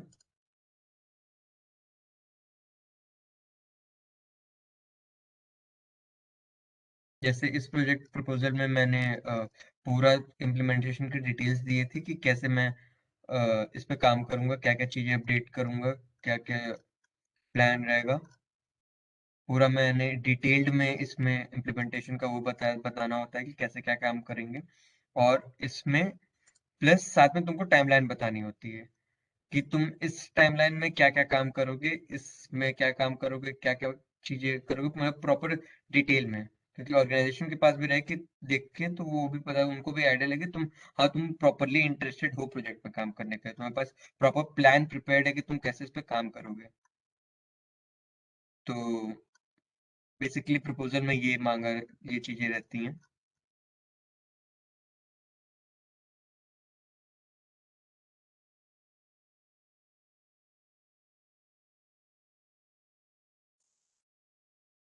सर जैसे आपने भी एंड्रॉइड से करा था ना कंट्रीब्यूशन, हाँ, सर तो फिर आपने ऐसे कौन सी लैंग्वेज सेलेक्ट करी थी कि उस पे मैंने आपने। जावा से किया था। अच्छा, तो मतलब लैंग्वेज बैरियर बन सकती है या फिर ऐसा कुछ होता नहीं है? कोई जरूरी नहीं है, तुमको हर टेक स्टैक की लैंग्वेज मिल जाएंगी। तुमको हर टेक स्टैक की लैंग्वेजेस तुमको जीसॉक के किसी न किसी ऑर्गेनाइजेशन में मिल ही जाएंगी। तुमको बस वो होता है कि प्रोजेक्ट फाइंड करने वाली बात होती है। प्रॉपरली तुमको प्रोजेक्ट को हंट करना होगा। सर सर जैसे आपने वो प्रोजेक्ट स्टेटमेंट दिखाया था, तो सर वो प्रोजेक्ट स्टेटमेंट तब रिलीज होगा जब मतलब वो जब गूगल लिस्ट कर देगा वो सारी कंपनी जो जीसॉक में पार्ट ले रही हैं। वो डिपेंड करता है कि जैसे कुछ ऑर्गेनाइजेशन अप्लाई की होती हैं, तो उन प्रोजेक्ट आइडियाज के बेसिस पे वो अप्लाई की होती हैं। तो वो डिपेंड करता है, कुछ ऑर्गेनाइजेशन का सेलेक्ट हो जाता है, कुछ ऑर्गेनाइजेशन का नहीं सेलेक्ट होता है। मींस यहाँ पे एक रिस्क फैक्टर ये रहता है कि अगर तुम मान लो किसी ऑर्गेनाइजेशन में कंट्रीब्यूट कर रहे हो ऑर्गेनाइजेशन की लिस्ट होने के पहले, और वो ऑर्गेनाइजेशन सेलेक्ट नहीं हुई, तो यहाँ पे तुम्हारा शायद थोड़ा चांस हो सकता है कि तुम्हारा कट जाए। लेकिन ये रिस्क फैक्टर रहता है, इसीलिए वो क्या जाता है कि 2 से 3 ऑर्गेनाइजेशन को सिलेक्ट करके चलो। बट अभी क्योंकि तुम्हारे पास टाइम कम है, तो तुम जल्द अभी के हिसाब से उन ऑर्गेनाइजेशन को सेलेक्ट करो, या चाहो तो तुम जब ऑर्गेनाइजेशन की लिस्ट आ जाए उसके बाद भी शुरू कर सकते हो। बट आई वो बेसिकली थोड़ा लेट हो जाता है। सो अभी से कुछ करना, तुम लोग ऑर्गेनाइजेशन को सेलेक्ट करो। और मतलब सर प्रॉब्लम स्टेटमेंट अभी लिखी हुई मिल जाएंगी हमें वो उन कंपनीज को की वो जिन्होंने। कुछ कुछ ऑर्गेनाइजेशन के मिल जाएंगे, तुम सर्च करोगे तुम लोग को मिल जाएगा, जो जो ऑर्गेनाइजेशन इंटरेस्टेड होंगी। सर मतलब उनकी जो मतलब जो प्रोजेक्ट के बारे में उन्होंने लिखा है वो देख के हम एक रिपोर्ट बनाएंगे और सबमिट करेंगे। मतलब लाइक जो हाँ अप्रैल 4 अप्रैल लिखा हुआ था, अगर उनको पसंद आया तो वो हमें एक्सेप्ट करेंगे, नहीं तो मतलब हम लोग बाहर। हाँ मैं उसमें पसंद आने की बात, हाँ एक ये भी एक इम्पोर्टेंट बात है, जैसे कि तुम जब अपना प्रपोजल बनाओगे तो प्रपोजल बनाने के बाद तुमको ऑर्गेनाइजेशन को तुम रिव्यू के लिए भेज दोगे। तो जब तुम जैसे ऐसा कुछ होता है कि प्रोजेक्ट तो उन लोग का है, तुम प्रोजेक्ट को देख के उन प्रोजेक्ट को अगर ऐसा तुम कोई ऐसे फीचर्स उसमें सजेस्ट कर दे जो ऑर्गेनाइजेशन को चाहिए ही नहीं, तो तुम्हारा प्रपोजल एक्सेप्ट ही नहीं करेगी। वो मीन्स तुम डायरेक्ट तुमको मना कर देगी। तो इससे अच्छा ये होता है कि तुम ऑर्गेनाइजेशन को भेजो, ऑर्गेनाइजेशन उस पे अपना रिव्यू देगी। जो मेंटोर्स होते हैं, मेंटोर्स रिव्यू देते हैं कि उनको ये चीज चाहिए, ये चीज तुम हटा दो उस पे। तो ऐसे तुम कई राउंड्स में तुम्हारा रिवीजन होता है तुम्हारे प्रपोजल का, फिर फाइनल जाके वो प्रपोजल सेट होता है। तो मेरे साथ भी एक केस था कि मैंने शुरू में, मतलब मैंने डे वन जिस दिन प्रपोजल का ये शुरू हुआ था, एप्लीकेशन सब शुरू हुआ था, मैंने डे वन ये प्रपोजल डाल दिए थे उस पे। बट ऑर्गेनाइजेशन ने ये कहा कि इस पे कुछ इम्प्रूवमेंट्स करो। मेरे मेंटोर से कहा कि ये इम्प्रूवमेंट्स चाहिए, ये इम्प्रूवमेंट्स मैंने किए, फिर जाके फाइनल हुआ। तो अब इसमें साथ साथ में कंट्रीब्यूशन भी कुछ ऑर्गेनाइजेशन की प्रॉपर वो रहती है कि वो कंट्रीब्यूशन को तुम्हारे देखते हैं कि तुमने पहले से कितना कंट्रीब्यूट किया है उस तो ऑर्गेनाइजेशन सर हमें हमें मेंटर्स मतलब अलाउड होते हैं काइंड ऑफ, या फिर हमें सर्च करना पड़ता है कि इस कंपनी के मेंटर्स हैं ये और हम भी उनको कौन।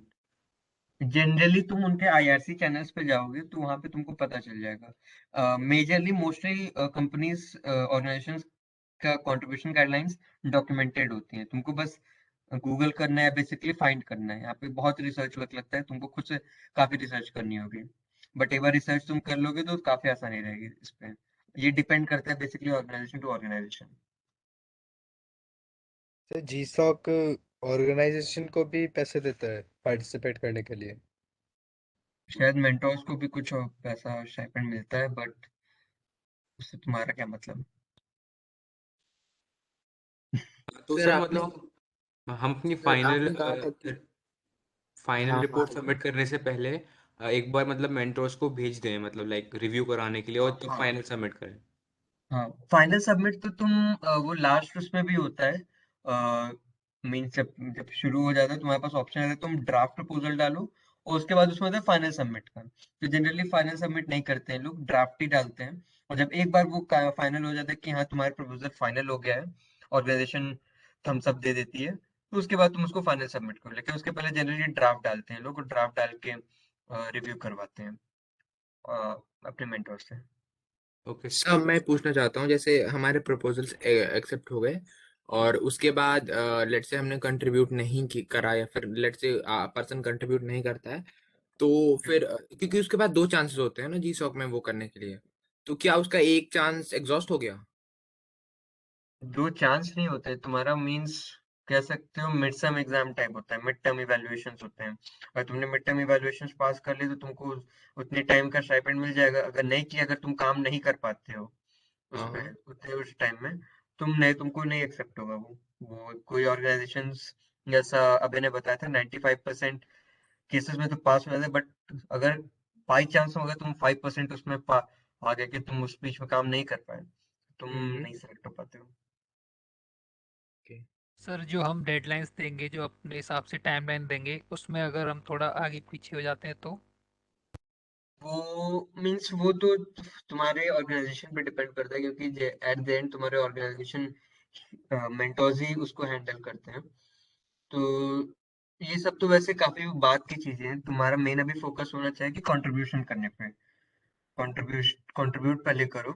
और ये तो फिर भी थोड़ा वो किया जा सकता है इस पे, मीन्स तो सर ये जो इसमें कोई कंट्रीब्यूट करेंगे, ऑर्गेनाइजेशन। अब हम गिटअप पे करेंगे, अगर हमने कोई सिलेक्ट कर ली कि हम इस ऑर्गेनाइजेशन में जाना चाहते हैं, जो 7 तारीख के बाद जो गूगल जीसॉक वेबसाइट पे जो डलेंगी, हमें उनमें से सिलेक्ट करके फिर उनके गिटअप पे जाके हमें कंट्रीब्यूट करना है?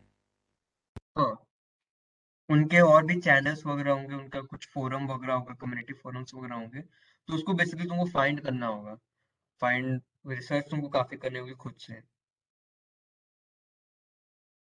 ओके, सो सर हमें बेसिकली अभी जो भी ऑर्गेनाइजेशंस है जो हमारे टेक स्टैक से मैच करती है, उनके मतलब गूगल पे रिसर्च करना होगा कि वो उनके करंट 2021 के प्रोजेक्ट आइडिया लिस्ट क्या क्या हो सकते हैं, राइट? हाँ, गूगल या फिर उनका जो खुद ही का 22 पेज होता है उसको भी फाइंड करोगे तो मिल जाएगा। तो अभी से हमें ट्राई करना चाहिए कंट्रीब्यूट करने के लिए। हाँ, हाँ, हाँ, श्योर। अभी से तुमको प्रॉपर Okay. ट्राई करना चाहिए। सर मल्टीपल प्रोजेक्ट्स मतलब लाइक कंपनीज मल्टीपल लोगों से भी लेती हैं प्रोजेक्ट या किसी एक को ही सिलेक्ट करती हैं? वो डिपेंड करता है, जैसे अगर कोई बहुत बड़ा प्रोजेक्ट है जिसमें अलग-अलग डोमेन्स में मतलब काम हो सकते हैं, तो मल्टीपल लोग को ले सकती है। बट अगर एक ही टाइप का फीचर है जो उस टाइम ड्यूरेशन में कंप्लीट हो जाता है, तो वो तुम्हें को ले सकते हैं एक ही लोग हैं। हाँ, लेकिन एक प्रोजेक्ट आइडिया पे एक ही को लेते हैं जनरली। एक प्रोजेक्ट आइडिया अगर है तो उसपे तो एक ही को लेंगे, उसपे दो को नहीं लेंगे। तो सर ऐसे तो मतलब एक सर प्रोजेक्ट जो आइडिया पे काफ़ी प्रोजेक्ट आइडिया होगा कंपटीशन और रहता होगा। उसमें सबसे बेस्ट कंपटीशन रहता आपको है। करना होगा ना।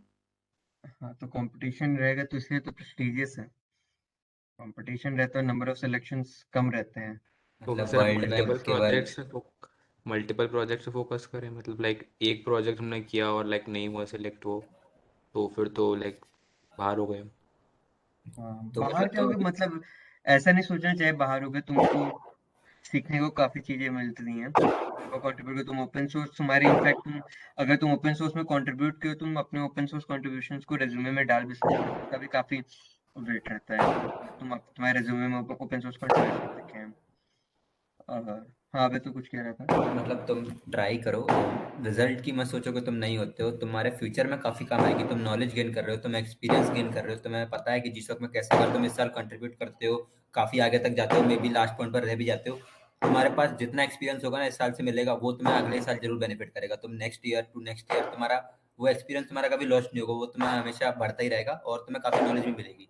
तो जरूरी नहीं कि तुम सेलेक्ट होने के लिए ट्राई करो, तुम अपनी नॉलेज बढ़ाने के लिए भी ट्राई कर सकते हो, ठीक है? तो ट्राई करना इंपॉर्टेंट है। तुम हार मान लोगे पहले से कि मैं सिलेक्ट होऊंगा मगर मुझे ये नहीं आता, ये सब नहीं आता, तो ऐसे तो मतलब तुम ट्राई नहीं करो, तुम पहले ही हार मान लो, ठीक है? मैंने भी अपने टाइम पे किया था, तो मुझे भी जावा के अलावा कुछ नहीं आता था, पर मैंने फिर भी ट्राई किया, मैंने हार नहीं मानी एंड तक। और मतलब मैं आगे मेरे प्रोजेक्ट मुझे काफ़ी चीज़ें मालूम भी नहीं थी, पर फिर भी मैंने ट्राई किया, मैंने उन्हें लर्न किया उस मिनिमम टाइम में ही पॉसिबल, मैं काफ़ी टाइम इन्वेस्ट किया मैंने, और फिर लाइक मैं कंट्रीब्यूट करता गया और फिर सिलेक्ट हो गया। तो तुम सिलेक्शन के मतलब ये मत देखो कि तुम सिलेक्ट हो कि नहीं, तुम कंट्रीब्यूट करो, तुम लर्न करो, और रिजल्ट में तुम्हें अगर सिलेक्शन मिलता है तो चेरी ऑन टॉप है, पर तुम लर्निंग तो कभी तुम्हारी लॉस्ट नहीं होगी ना, वो ज़्यादा इम्पोर्टेंट है। Okay sir. लास्ट में किसी एक प्रोजेक्ट आइडिया से किसी एक ही कंट्रीब्यूटर को लेंगे, राइट? मतलब एक आइडिया लिस्ट के एक प्रोजेक्ट से कोई एक ही बंदा मतलब कंट्रीब्यूट कर सकता है। हाँ, एंड देन वो लोग सेलेक्ट एक ही को करेंगे। मतलब जरूरी भी नहीं है कि सारे प्रोजेक्ट आइडियाज के लिए सिलेक्ट करें, मतलब एक ऑर्गेनाइजेशन के पास काफ़ी सारे प्रोजेक्ट आइडियाज होते हैं, तो अगर तुम कैपेबल हो, तुम अपने प्रपोजल में तुमने अपना बढ़िया बनाया, तुम्हें उन्हें विश्वास दिलाया कि तुम कंट्रीब्यूट कर सकते हो और तुम्हारे पास प्रायर कंट्रीब्यूशन है जो कि काफ़ी क्वालिटी वाले हैं, तो वो तुम्हें जरूर सेलेक्ट करेंगे, ठीक है? अगर हाँ उन्हें लगता है कि कोई भी इस प्रोजेक्ट के लायक नहीं है, तो वो ऐसा भी हो सकता है कि वो किसी को उस पर्टिकुलर प्रोजेक्ट आइडिया के लिए सिलेक्ट ना करें। तो काफ़ी सारे प्रोजेक्ट आइडिया लिस्ट होते हैं, तो काफ़ी ज़रूरी नहीं कि हर एक के लिए एक असाइन हो, तो पर तुम अगर ट्राई करोगे तो तुम ज़रूर उस पर असाइन हो जाओगे, ठीक है? तो हर एक के लिए ऐसा मस्ट नहीं है कि वो सेलेक्ट करेंगे ही करेंगे। Okay okay.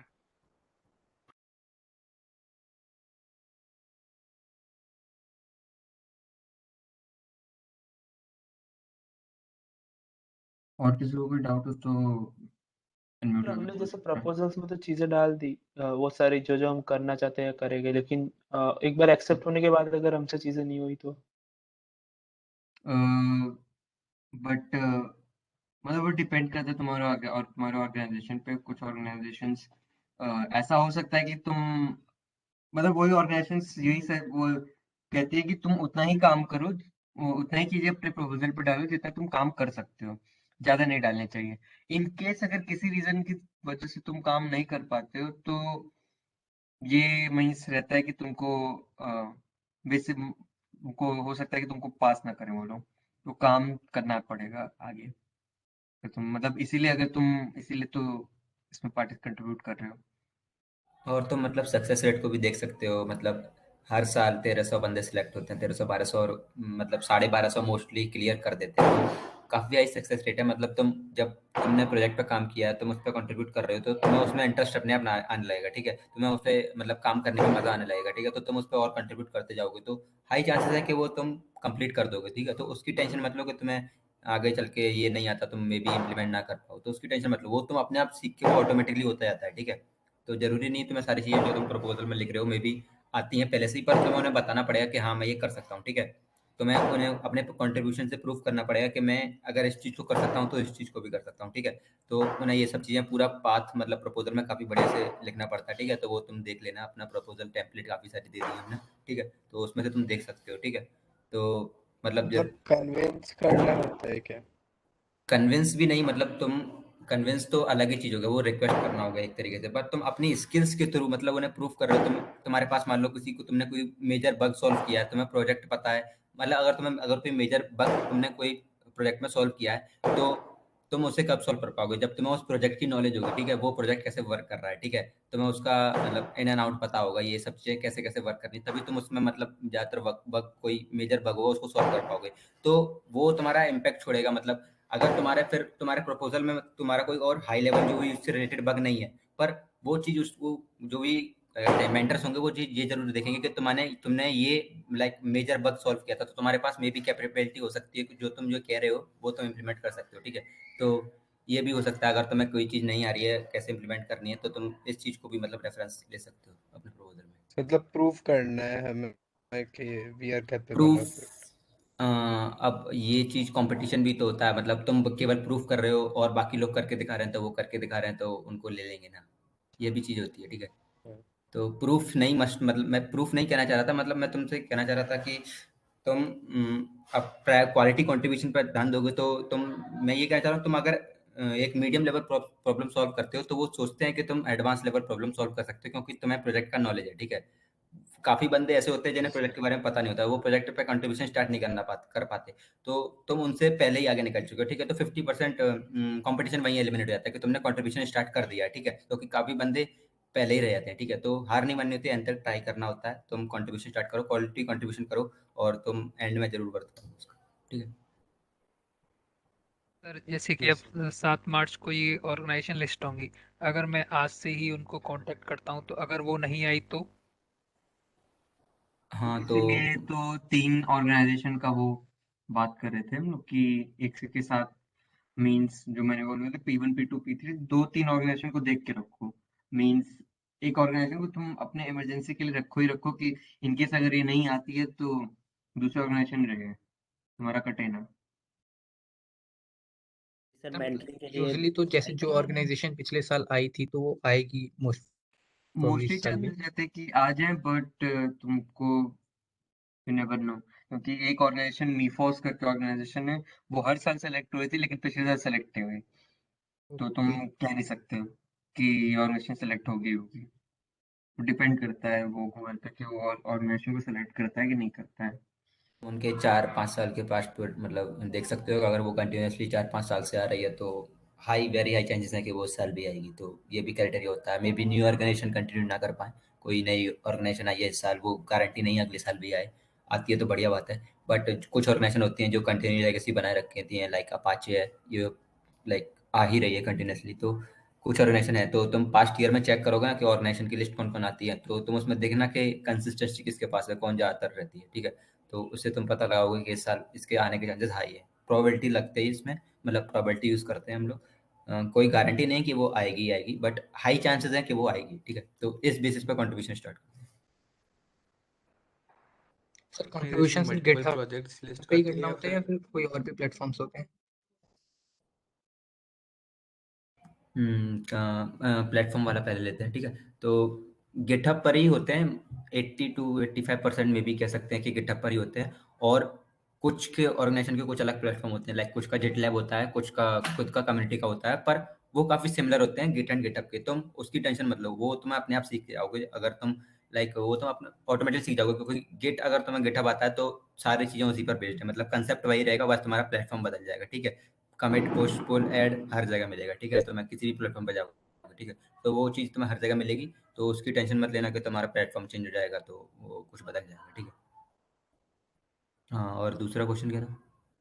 सर मतलब एक ऑर्गेनाइजेशन मल्टीपल प्रोजेक्ट्स लिस्ट करती है या मतलब एक ही प्रोजेक्ट लिस्ट हाँ, करती नहीं मतलब एक ऑर्गेनाइजेशन के पास ऑप्शन है, वो कितनी भी अपने आइडिया दे सकती है कि ये प्रोजेक्ट हम लाना चाहते हैं, ये प्रोजेक्ट मतलब उन्हें अपने कोड में जो जो बग दिखेगा, मतलब जो जो फीचर वो इम्प्रूवमेंट कर सकते हैं, या फिर जो जो तुम्हें बग दिखेगा तो वो उसको आइडिया लिस्ट में डालेंगे। बट फिर उनके पास ऑप्शन होता है कि स्लॉट्स, जनरली हर ऑर्गेनाइजेशन के पास हाँ, कुछ स्लॉट्स होते हैं, तो वो स्लॉट्स अवेलेबिलिटी के हिसाब से, मान लो अगर किसी ऑर्गेनाइजेशन के पास 3 स्लॉट है लेकिन उसने 6-7 प्रोजेक्ट्स लिस्ट कर दिए हैं, तो ऐसा हो सकता है कि उस 6-7 प्रोजेक्ट्स में से खाली उसको 3 को सेलेक्ट करना हो। तो ये बहुत डिपेंड करता है तुम्हारे कंट्रीब्यूशन पे और तुम्हारे प्रोजेक्ट प्रपोजल पे, कि अगर तुम्हारा प्रोजेक्ट प्रपोजल बहुत अच्छा है, उसको लगता है कि ये वाला आइडिया अच्छे से इम्प्लीमेंट हो सकता है इस पे, तो वो उन टॉप 3 में तुम्हारा आइडिया आ सकता है, प्रोजेक्ट आइडिया। बहुत चांसेस रहते हैं उसमें। सर ये जो ऑर्गेनाइजेशंस हैं वो बच्चों को क्यों लेती हैं, वो किसी को हायर करके क्यों नहीं प्रॉब्लम सॉल्व करा लेती हैं? क्योंकि भाई ये गूगल की तरफ से प्रोग्राम है कि ओपन सोर्स क्या होता है? ओपन सोर्स में ये होता है कि ओपन सोर्स प्रोजेक्ट्स में कंट्रीब्यूशन कोई भी इसमें आगे कंट्रीब्यूट कर सकता है, तो इसमें हायर करने का मतलब ये होता है कि उनको पे करना अलग से, और अलग से तुम हायर कर रहे हो। तो जनरली ओपन सोर्स में पे करने का वो नहीं होता है कि ओपन सोर्स ऑर्गेनाइजेशन किसी को पे नहीं करती है। ये क्योंकि ओपन सोर्स को वो करना है, प्रमोट करना है, ओपन सोर्स के ग्लोबल लेवल पे काफी अच्छा प्रोग्राम है, उसको प्रमोट करना है, इसकी वजह से ही गूगल स्टाइपेंड देता है इसको, जितने भी पार्टिसिपेंट्स हैं, और ओपन सोर्स ऑर्गेनाइजेशन कोई नहीं करती, इसमें गूगल स्टाइपेंड दे रहे हैं सबको। गूगल का तो बेनिफिट लग ही नहीं दे दिया stipend. That means Google is in loss by conducting it. Why it would be in loss? Sir, who will pay them? The organizations. The organ भाई ये सब मत सोचो अभी, किसी के पास जैसे, तुम ये सोचो कोई स्पॉन्सर क्यों करता है, किसी इवेंट में कोई स्पॉन्सर क्यों करता है, उनको उनको भी कोई पे नहीं कर रहा होता है। जनरली ऑर्गेनाइजेशन के कुछ प्रॉफिट होते हैं, उन प्रॉफिट को ऐसे होता है कि भाई ये सब मत सोचो ना, ये सब क्या सोचने की जरूरत है कि उनको कौन पे कर रहा है, तो अपने उस पे देखो ना। है। जब हम प्रपोजल करेंगे तो लाइक उस प्रपोजल करने से पहले हमें मतलब उनकी कुछ इश्यूज या बग्स क्लियर करने पड़ेंगे इन ऑर्डर टू प्रूव कि जो हमने अपने प्रपोजल्स में दिया है हम उसको क्लियर करने के मतलब लाइक कैपेबल हैं। अपने प्रपोजल में हाँ, तुम मेंशन करना होता है जनरली, कोई ऑर्गेनाइजेशन कहते हैं कि तुम मेंशन करो कि किस किस उस पे काम किया है। सर वो ज़रूरी नहीं है ना उसका उस ऑर्गेनाइजेशन का ही हो, किसी और ऑर्गेनाइजेशन का भी तो हो सकता है ना। नहीं नहीं नहीं नहीं, उस ऑर्गेनाइजेशन, उस पर्टिकुलर ऑर्गेनाइजेशन का तुमको डालना होगा प्रपोजल। अगर उसके उस पर्टिकुलर ऑर्गेनाइजेशन के प्रपोजल में उस पर्टिकुलर ऑर्गेनाइजेशन का तुमको कंट्रीब्यूशन डिटेल्स डालनी होगी।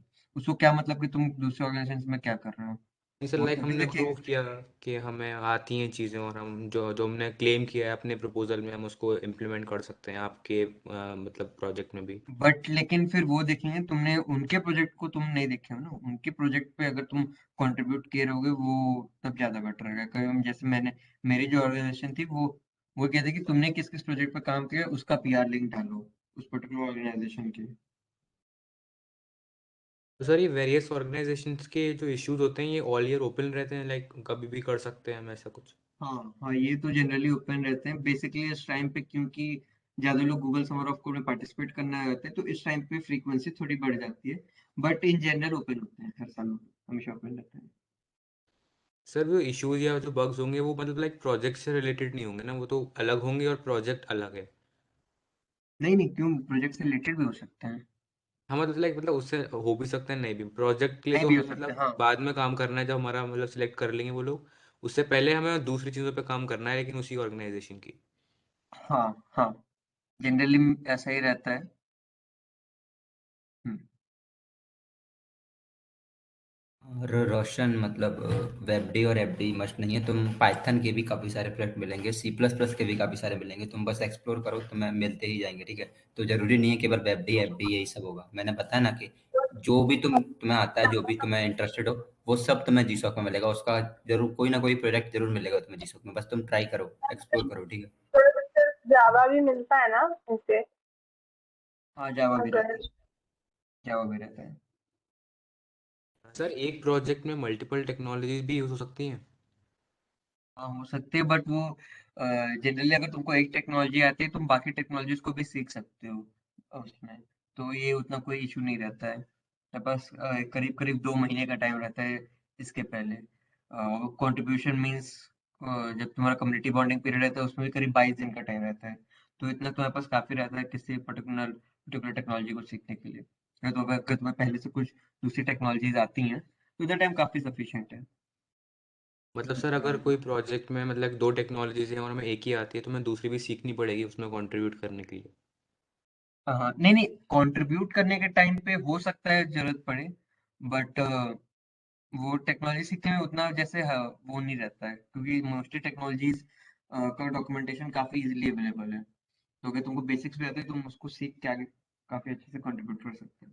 और गूगल करना, गूगल स्टैक ओवरफ्लो, ये सब समझ लो बहुत इंसाइक्लोपीडिया टाइप, या हर चीज का सोल्यूशन तुमको यहाँ मिलेगा। जो ऐड नहीं आता है, ऐड को प्रॉपर फॉलो करो, यहाँ पे भी हर चीज का सोल्यूशन मिलेगा। सर लास्ट ईयर के स्टूडेंट्स लोग का हम लोग प्रपोजल चेक कर सकते हैं क्या कहीं से? हाँ मैं इसकी लिस्ट में स्लाइड शेयर करूंगा, स्लाइड्स में प्रपोजल की लिस्ट डली हुई है ना, स्लाइड्स के थ्रू तुम जा सकते हो आसानी से। सर प्रपोजल में जो हम जो भी फीचर या बग को फिक्स करने के लिए हम मतलब बोलते हैं, वो ऑर्गेनाइजेशन खुद से ही डिमांड करते हैं या हमें सोचना पड़ता है, इनोवेट करना पड़ता है कि ये फीचर हम ऐड करना चाहेंगे?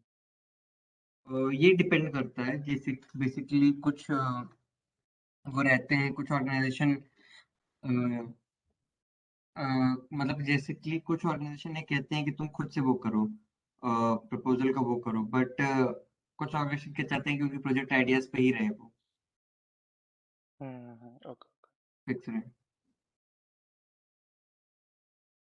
और प्रपोजल की टेंशन मतलब काफ़ी सारे प्रपोजल हैं, मैंने 2 लिंक भी शेयर करी हैं, उसमें भी तुम्हें काफ़ी मिल जाएंगे। और तुम हम अगर लोग मेल पे भी जीसॉक शेयर कर, मेल पे शेयर भी कर देंगे हम लोग इनफैक्ट। हाँ, और तुम अगर जीसॉक की वेबसाइट पर जाओगे तो पास्ट प्रोग्राम पर जाओगे और किसी particular student like Varun Tiwari sir के भी अगर प्रोजेक्ट को खोलोगे और उसमें व्यू कोड पर क्लिक करोगे, मतलब उनकी जो भी फाइनल रिपोर्ट होगी, तो मोस्ट ऑफ द स्टूडेंट अपनी फाइनल रिपोर्ट में अपना प्रपोजल की लिंक देते हैं, तो तुम वहाँ से भी ले सकते हो, ठीक है। अगर पर वो इतना नहीं है, तुम 2-3 प्रपोजल से ही आइडिया ले लोगे, ठीक है। प्रपोजल पे अभी इतना नहीं दो, अभी कंट्रीब्यूशन पे ध्यान दो। और गेम डेव के भी प्रोजेक्ट आते हैं, ठीक है, कुछ पर वो ढूंढने थोड़े मुश्किल होते हैं, पर आते हैं शायद, वो ढूंढने पड़ेंगे बस तुम्हें। जरूरी नहीं है कोई पूरी और ही गेम की हो, ये जरूरी नहीं है, पर सम कुछ और के पास भी गेम के प्रोजेक्ट होते हैं, ठीक है।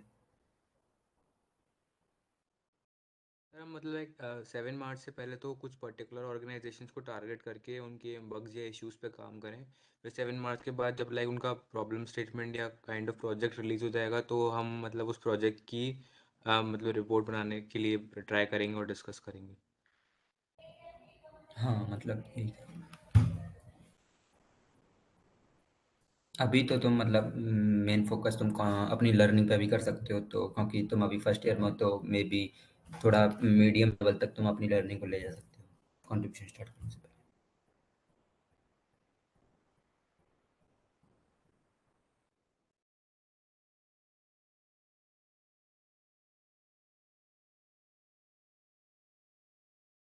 किसी और को कोई डाउट हो तो वो पूछ ले, नहीं तो फिर कंक्लूड करते हैं।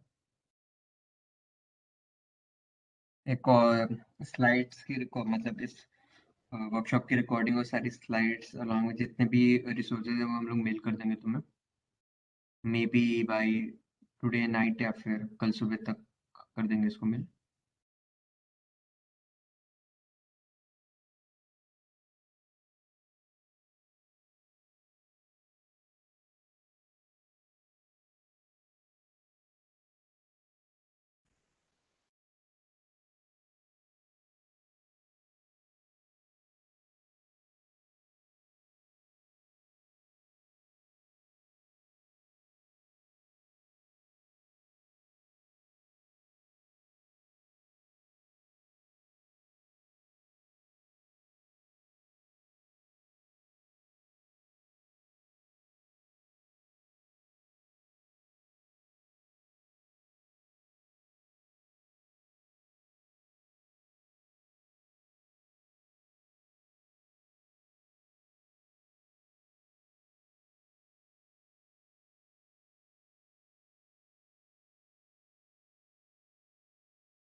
ठीक है सर, अब कोई डाउट हाँ नहीं चलो लग रहा था। करते हैं, खत्म करते हैं।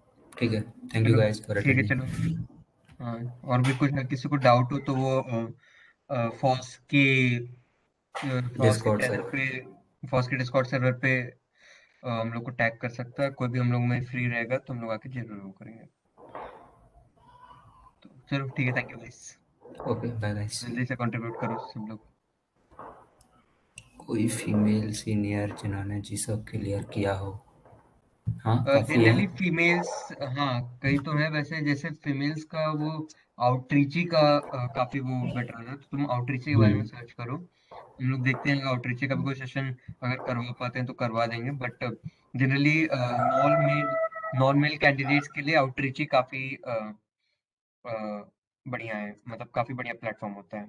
सो तुम आउटरीच के बारे में सर्च कर सकती हो, वो काफी बढ़िया मतलब अपॉर्चुनिटी होती है। उसमें सिर्फ क्राइटेरिया ये होता है कि मीन्स नॉन मेल कैंडिडेट से पार्टिसिपेट कर पाते हैं, एलिजिबिलिटी होती है। और जीसॉक जिन्होंने किया होता है वो भी नहीं कर पाते हैं, नॉन जीसॉकर और नॉन मेल या बॉय। हाँ